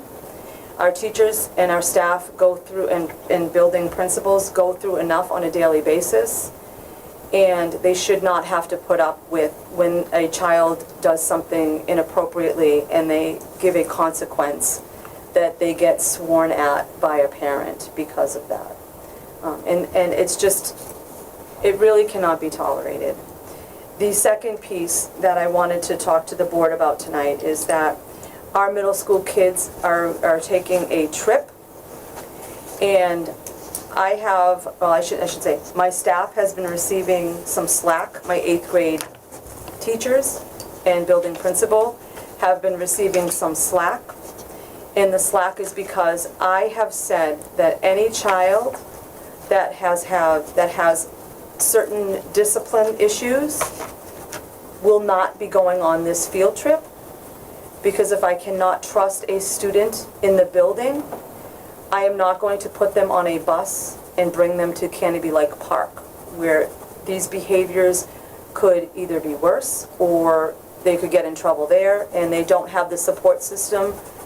The teachers do not have the support systems there that they do have in place in our buildings, and our kids are in one building, right, versus being in Salem in a park that's that big. And so they have been receiving some slack on that. And so I just wanted to make sure that if you hear anything, or if a parent has any concerns about that they should be reaching out to me directly, because it would be me that they would want to blame for this, not the teachers or the building principals. So I just wanted to make you aware that of these things that are occurring. Anybody have any comments? I've commented about this type of thing a number of times, privately, but it comes down to, that gives you the origin of some of the misbehaviors in school. And I think if you have to discipline a student more than 3 times for that kind of misbehavior, the parents need to come in for a lecturing too. That's my view. Okay. What's that? Did you have something? I thought you had your hand up a while ago. Yeah, I mean, obviously, if your kid's not behaving in school, they're not gonna go on a trip to misbehave there, which will make it dangerous and cause, Yeah. what, the whole class to have, but you know what I'm saying, like, it just, to me, it seems like common sense, like, it's school, this isn't, I don't know, it's just, it's school, it's like, I don't get it, I guess, like, if you can't behave, guess what, you're not going, end of story. And parents shouldn't be coming here flipping out, swearing, like, I get it, trust me, I've been pissed off many times with the school, but you have to have those conversations, and if you're not getting somewhere with the principal in a, you know, in a respectful way, then come have a conversation with Donna then, in a respectful way, like, and I get it, parents get heated and stuff, but if you're swearing, like, first of all, the teacher, it should never be going to that level with a teacher, because they're a teacher, and they're there to teach. But it, to me, seems like common sense, which maybe common sense isn't so common anymore, but I think for me anyways, and I'm pretty sure the board all will agree that we support 100%. Like, no, it's simple. Yeah, right, you can't go because you're screwing around in class and you just don't want to listen. That sucks. Maybe your parents will bring you. I feel bad for you being forced into a situation like that. The parents shouldn't do that to you, Donna. Last thing we should do is be rewarding bad behavior. So Right. that answers the whole story right there. It does. If you can't toe the line, you don't go. And the parent wants to bitch about it, then I guess I would say to the parent, then you do your part with this child, we'll do ours. And the child may go on the next trip. To me, it's a clear line. It isn't fuzzy at all. The parent is clearly wrong, the child is wrong, and the school district is right. Podium's right there if they want to come and talk about it sometime. Yeah. To us. Ain't no one ever shows up to complain about the stuff. So. And they now got a half an hour to For any student that may not be going, what is their option? They'll be staying here in the, yep, well, we'll have them at the middle school, working on some of the work that they haven't been doing all year to help them be successful. And I'm assuming that it's been clearly outlined. What I don't want is when people do choose to come to the podium and say, well, I know another kid who did so-and-so and they got to go, but my kid did such and such and they don't get to go. And that just drives, it should just be clearly out. Listen, I'm on board. I tell my son all the time, this is your job. You don't have to like it, but this is your job. And these are my expectations of you. And it's okay to raise that bar of expectations on these kids.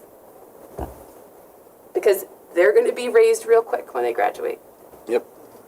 But I also just want to make sure that we are being clear in our direction with them, and it sounds like you have been. Yes, and I'm sorry. They sent something home that said, these are the infractions that they will not be going, and then those parents were called individually.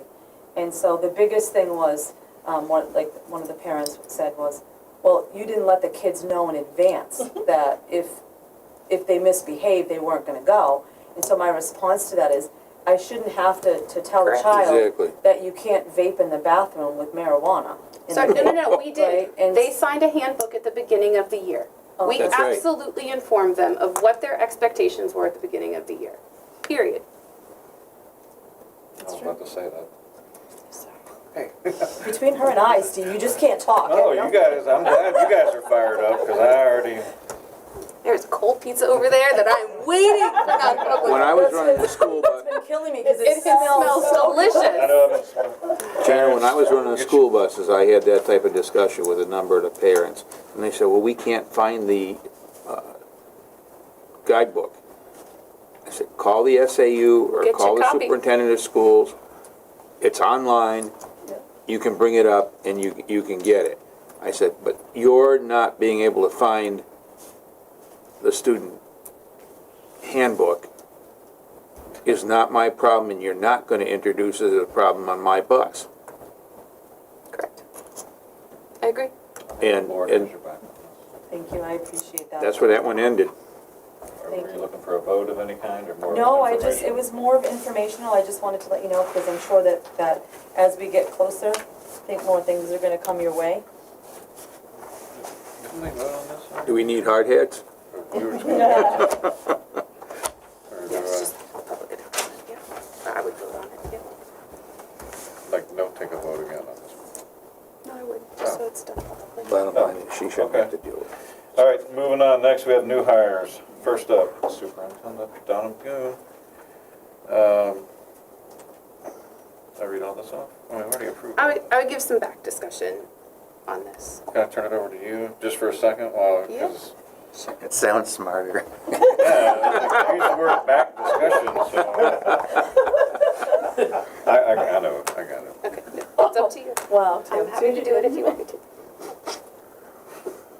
Punk me out.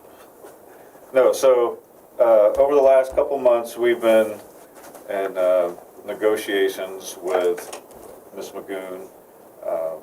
She was hired on an interim basis last year, and it was, and for the town to understand, part of the board's reasoning for hiring Ms. Magoon was her commitment to the school district as not looking at it as a temporary job, but wanting to build a team here and see change and affect change in the school district.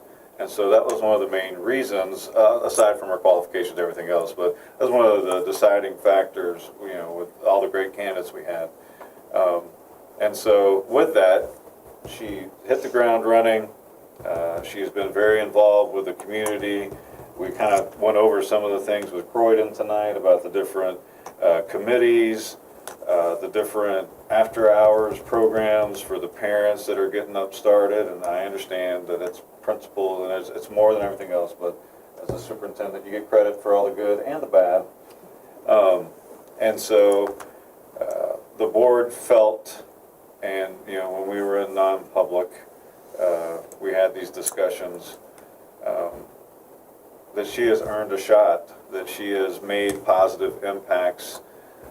She has shown the dedication to the students, to the teachers.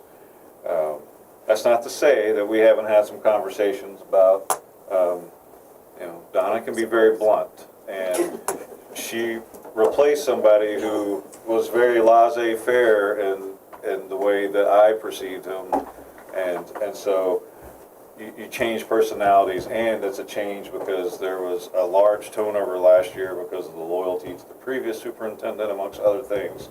And so, with that being said, the amount of accomplishments that we've already seen, knowing that it's only going to get better with the team that you have crafted and the principals have crafted by hiring and getting pretty all of our, well, we got our budget passed. We had the bullying seminar after hours with parents that you were able to come back and share with the whole entire community for the lessons learned from that. I don't know, I have a whole page of accomplishments written up, and I'm coming to a blank here. Yep, Jenna should have did it. The apple pie fair, that was, her first foray was within the first, 38 days or so. She acquired free books and backpacks, was rejected off of the Common, and went and set up in front of the SAU, and still with a smile on her face. You and your staff did the parade, you won Best Float as well. Not only did you participate, but you won it. But also making sure that all of our staff are certified. Yes, that was what they are to teach.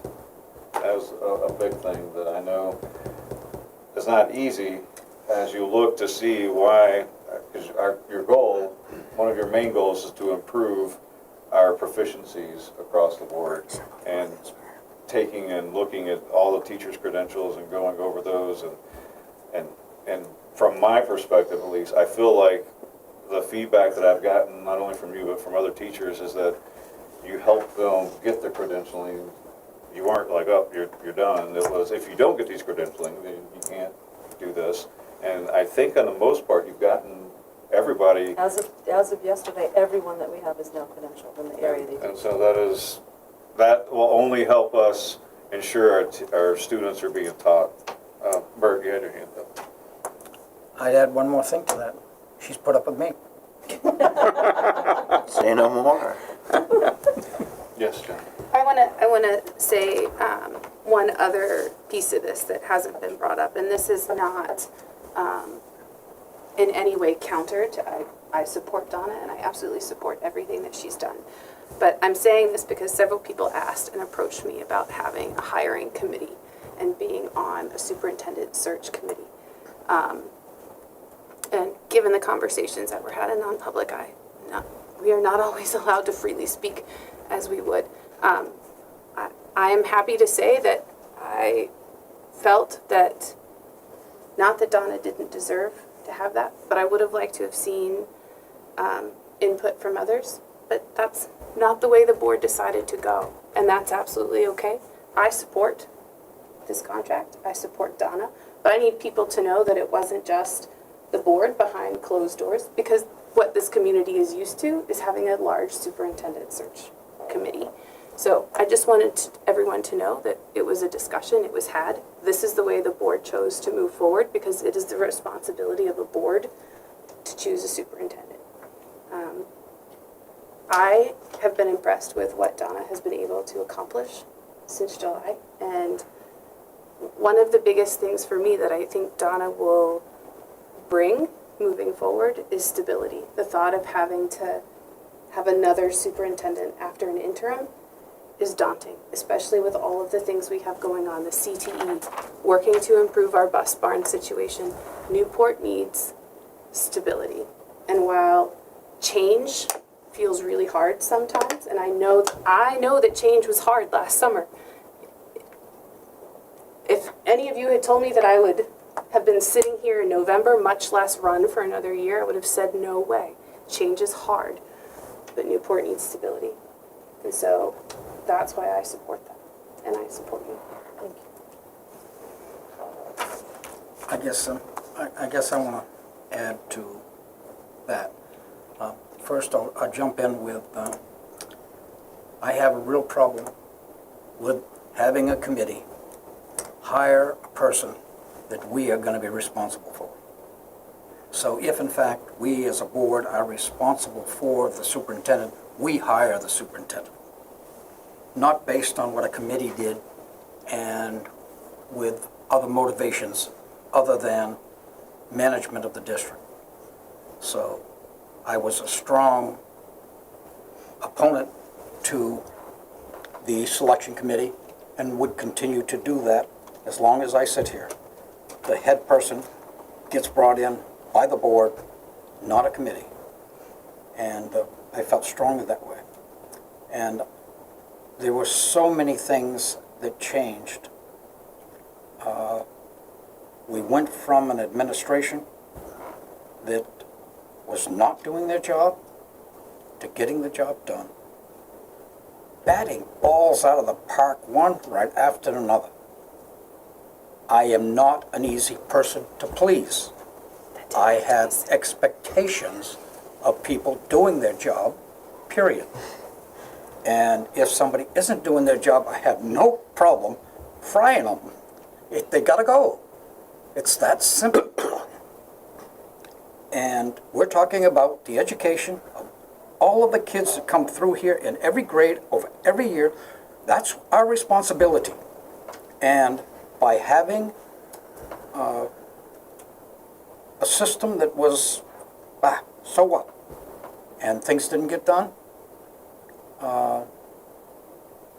it had to end. And so I feel we got very lucky as a district, and that's great. I have no complaints at all. There have been very few different viewpoints between us.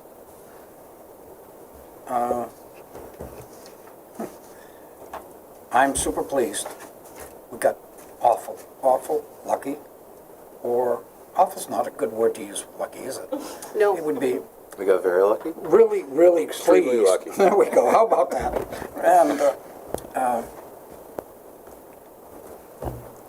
And I see it change. I, at one point, saw very little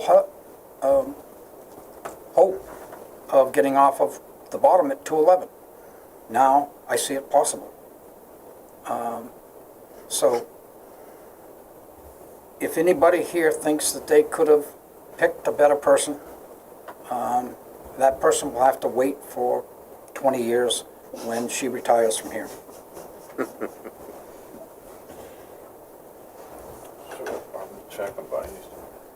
So, do I have a motion to hire Donna Magoon as superintendent. Motion. Seconded. All those in favor? Aye. Aye. Aye. Aye. Opposed? Nay. Not sure where Motion you're gonna go with passes. that. All right. John Hancock, what can I tell you? Here we go. Next, we have, you combine them, whatever. I do. So we're gonna have 2 new hires, so I'll make this motion. I move to hire a high school science teacher, Margaret Gilman, step 16, Masters. master's Plus 15. Plus 15. plus 15, step 16, at $59,390. And high school math teacher, Joshua Lovell, BA step 2, at $38,619. Second. All those in favor? Aye. Opposed? Nay. Motion passes unanimously. Congratulations, Donna. Thank you. Those are And for next year, right? These 2 are for next year, yes. Okay. No offense, Don, I was more excited about the other 2 new hires, Wow. because I knew you were gonna be here. Wow. Any resignations? No. Committee report outs. We have policy, first read, new policies. We have none, first read, revised first read. Do you want me to do one at a time, or? Because what I can tell you is the first 3. So you have EHAB. So what these are is part of our technology policies are to update, because we will have a book coming to you in June that you have to approve. So part of that is to make sure that we have all the policies in place to make sure our students are safe, our staff is safe, as well as any of our documentations, money, all of that stuff is safe. So with that, we have what's called the data governance and security. What you will notice when you look through this is anything in red was added to the policy. Anything in black was what was on the policy currently, and anything that has a line through it is what was removed from the policy. I only had one comment on it. Let's see if it's still there. Is this EHAB? Because I think you're in the I wrong think one. she's on I'm on R. R. I'm on the schedule. Okay, so we're just doing, are we not doing one at a time, or are we doing? We'll do a I thought we were gonna do bulk. That's Yeah. fine, because these are all like, these Because ones it's first here. read, so even if we approve it, we It'll gotta come bring them back. back. Yeah, yep. It's just on the schedule. We have to vote on this tonight. There's no page numbers. Wow, does Just that sound first like read. somebody to my left? Okay. But there's no page numbers. But under student Google file and student active directory, it says 1 year's.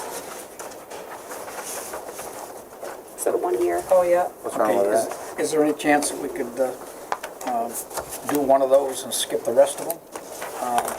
I had to work today and didn't get to review them, so I'd have to abstain otherwise. I would like to read them, and what is the urgency that they have to be done tonight No, and they're gonna come back to the board for a second read. for the second reading? Yeah. But Just putting you on notice that you need to really read it. Okay.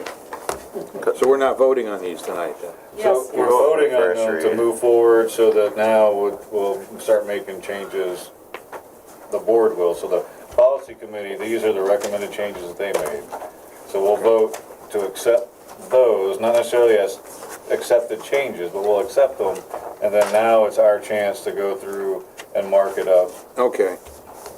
So this isn't the end of it, this is basically No. the beginning No, of this is it? just you saying you receive it, you're gonna mark it Okay. up next time we meet. And Okay, then thank we'll you. have our second read, right? Yeah, or if you have any, if you've already read it and you have any changes I'm just- that you want, Yeah. that you want us Yeah. to do at our next policy meeting, like Jenna had given a couple, the S's.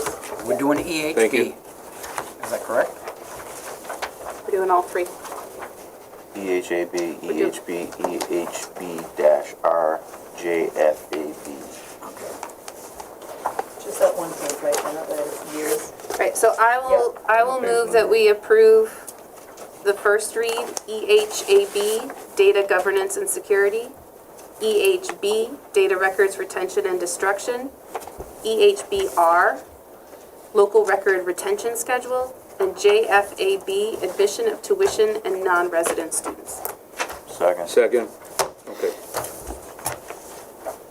So now, and during discussion, if we had noticed something, then we could say it now so that they'll have it at the policy meeting. Sure. If you don't have anything, then I don't. bring it next time, Yep. Do your homework. because it's still gotta be voted on 2 more times. No, just one. Oh, just one more? If you have Oh, but anything, if there's if you have changes, anything, you need to submit it to Donna before it comes back to the board, because the next time we vote on it, Right.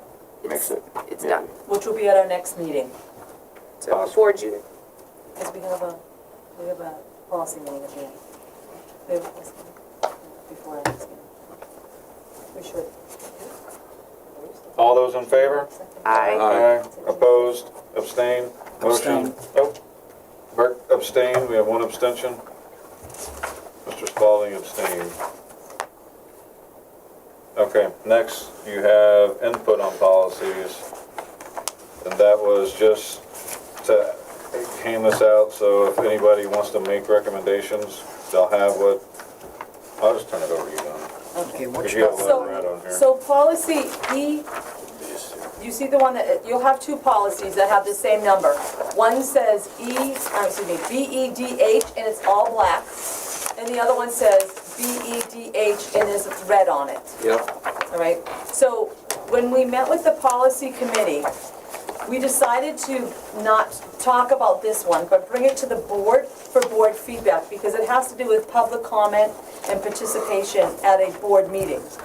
So what I'd like for you to do is take a look at it, and then it's not gonna go to the next policy meeting, but at our next meeting, maybe if you have some ideas that you would like us to add, either keep this as it is, or if you have any suggestions, that way when we do meet on this policy, we can bring forward your suggestions for this. Yes? I was just curious what the, doing your job. I was just curious what the rationale is for doing that. Is it just because of the changes that were made? Was something brought up in the policy So meeting? I think what happened is Tim had a game or something, because he coached or whatever. Oh, right. And so we had discussions about starting it later, then that led to more discussions. And so I think it's just a matter of, this is what we have, which we all actually, I think, voted on last year, right? 22, Yeah, so we just voted on this. This is what the New Hampshire School Board Association says it should be. So then you have what NHSB says, their gold standard of whatever. And so just to give you for reference, to see if you want to have it changed, public speaking, public comment, meeting time, any of that other stuff. So this is our chance, just to, so you have both documents to take home and study and see if you want to make any changes to our current policy, which is still active as of, we just did it in August last year, not even a year. That make sense? Get me on the right page here. What exact policy, which one are we doing? This is the one we currently have. This is the sample from the New Hampshire School Board Association. Okay. What they recommend. Do we want to make any changes? All right, okay. So just homework for you. Yes, I do. No, but I'm saying it's homework for you. I've done it. Oh, you already compared these two? Yeah. Yep. And now you know why I didn't want to do it at policy. No. He's like Jack Kennedy, he speed reads. So would you rather I submit it or speak to it now? Well, I don't think this was meant to be spoke on. Point of order, though. Oh, yes. It's 8:55. I think this is going to be a lengthy discussion. I have points as well. I say we move it to a meeting in the summer. I think right now our public comment, you're welcome, our public comment is proceeding well. I think we've all agreed that if somebody were to walk in right now and had something to say, that we would take the time to listen. So I would just move that we table it for a meeting sometime this summer when we have more time to do that, in the interest of time. I agree. Second. All in favor? Aye. All right. Does that have to be a, I just said in the future, it doesn't have to be the next Does one. it have to be a roll call? No. Does we table? No, I don't think so. Rules, I thought you told me earlier. All right, next. I've lost my agenda. Here it is. Administration feedback. So what are we Yeah, talking here. about? Communication? Yeah, well, Okay, perfect. I was asking the administration. Does anybody on this side know anything before I go? A long list. No, I don't. I mean, we already talked about the stuff that we were talking about for curriculum, for programming next year as far as new math program, new science program at the middle school. We kind of already talked about that earlier, so I don't know if I need to rehash that at 9 o'clock. So one of the things that I just want to talk about is the other day, we actually had a weapons report at our middle school. Thank goodness there was no weapon to be found. But not knowing, the reaction time of the police department was phenomenal. And I did call the chief and I had a conversation with him as well, and to tell him how impressed I was with not only his police officers and Paul, but the state police. Because when Paul got called into action, there was zero reaction time from him. The teachers did a fabulous job. The students did a fabulous job. And not knowing what was going on. And this was at lunchtime. So of course the fear is, we don't usually do drills at lunchtime, right? And so there was real fear that was going on. The police got to our buildings in record time. And I also want to make you aware that while one of the police officers was driving to our building, a turkey flew into his window, smashed his windshield, and he still did not pull over or stop. He kept driving. Wow. And after the incident, he had to go to get his eyes checked because there may have been glass in his eyes. So that just goes to show the dedication of our police department to help support and protect our staff and kids. And so I So you just... said it was ours and, Yes, we had 2 of ours responded, plus Paul was in the building, and then we did have a state trooper respond as well. And so it was like record time. So it was really amazing to see that, and to hear that, you know, a turkey smashed right into his windshield and shattered it. So is And he still okay? went. Yes, he is fine. He is fine. But just the dedication, the dedication was amazing. Under the letters we're going into on non-public, will we be able to discuss this further? We can. Okay, I'd like to discuss something, yes. Well, there's a difference. May I? There's an obvious difference between Uvalde and here. yes. May I speak for a second? Obviously, keep it in light of what we're allowed to say and not allowed to say. From the student perspective, it was scary. We don't do drills during lunchtime. We don't have drills that teachers don't already know about. It was very overwhelming, but within the class period, within half a class period, in 30, 40 minutes, an email went out to all teachers, all parents. Everyone was notified what happened. Everyone was okay. There was no weapon. That was a huge relief for not only myself, but all of my classmates, everyone I talked to the rest of the day. We were all so relieved that quickly we were able to know what happened and that everything was okay. So I just want to thank our administration for doing an amazing job with that. And we know that there's some areas that we need to work on, and we do have a tabletop activity that we're going to be participating in next month, so with Homeland Security, so we'll be going over some of that with them. So. To comment on that, I now have experience doing that tabletop exercise. I would highly recommend that a board member attend. I do, because it talks about, it's not just gonna be staff necessarily that could be there. I mean, you could have our town highway department there, you could have representatives from fire and police there. They will all be there. They'll all be there.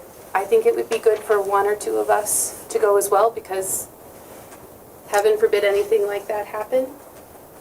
We also have to know what we can and cannot do and how we would respond. Yeah, the plan is for, and board members obviously come, we're gonna do administration next month in the beginning of the school year.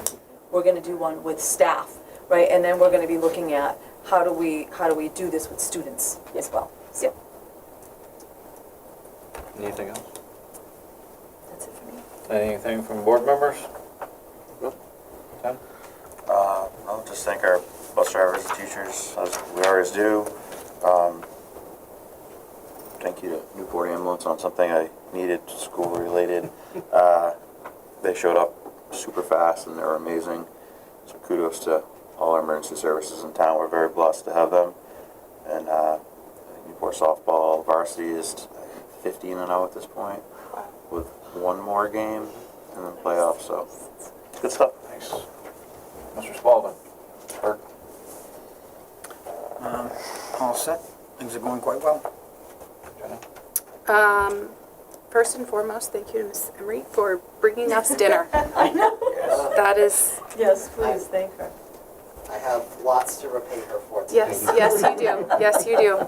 But thank you so much for that. I also want to thank the district and Donna for the invitation to attend the Top Student Night on Wednesday. Daryl and Steve and I were there, and we really have, all of our students are tremendous, but to be able to celebrate those top 10 students is really wonderful, and they deserve all of their accomplishments. So they clearly worked hard, and it was nice to spend time with their families. And kudos to Mr. Oberhofer and Mr. Perry for their speeches. So they were delightful. Slightly different styles, but Different both styles. very, you both got the punches and highlighted the the accomplishments of those students. It was a very nice program. Do what? You guys did well. I said it was a very nice program. Very nice. I would just like to say again, I understand that this is directed at helping teachers communicate with students who aren't used to our culture. And so I just want, and I have no issue with that, just in case anybody wants to clip me at some point in time. I understand that. That's not what my issue is with. I wholly support that. And I want to thank the teachers that give so much at this time of year. Like, you may not realize it. Some of them may be getting some extra pay, but a lot of them aren't. They're doing it out of volunteerism and love of our kids and our community. And so I just really appreciate, because the last usually 30, 40 days of school are, everybody's in different directions, and somehow you manage to get report cards done and graduation ceremonies executed, and it's just really awesome. And I want to welcome you to the team officially. Thank you. Look forward to you doing some great things, and all of y'all together doing great things, and getting our students to, so that the data shows what we know that they're capable of, what they can accomplish whenever everything comes together the way that it should. So appreciate it. On that note, I'd like to remind everybody that we have a joint meeting for our next board meeting is on June 8th, and that's with the select board. We will be discussing the CTE and the bus barn, because it's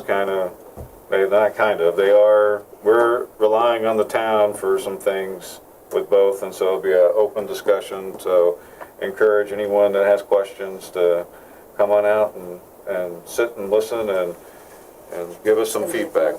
Middle high school. It'll be at the middle high school. The gym. In the gym? Yep.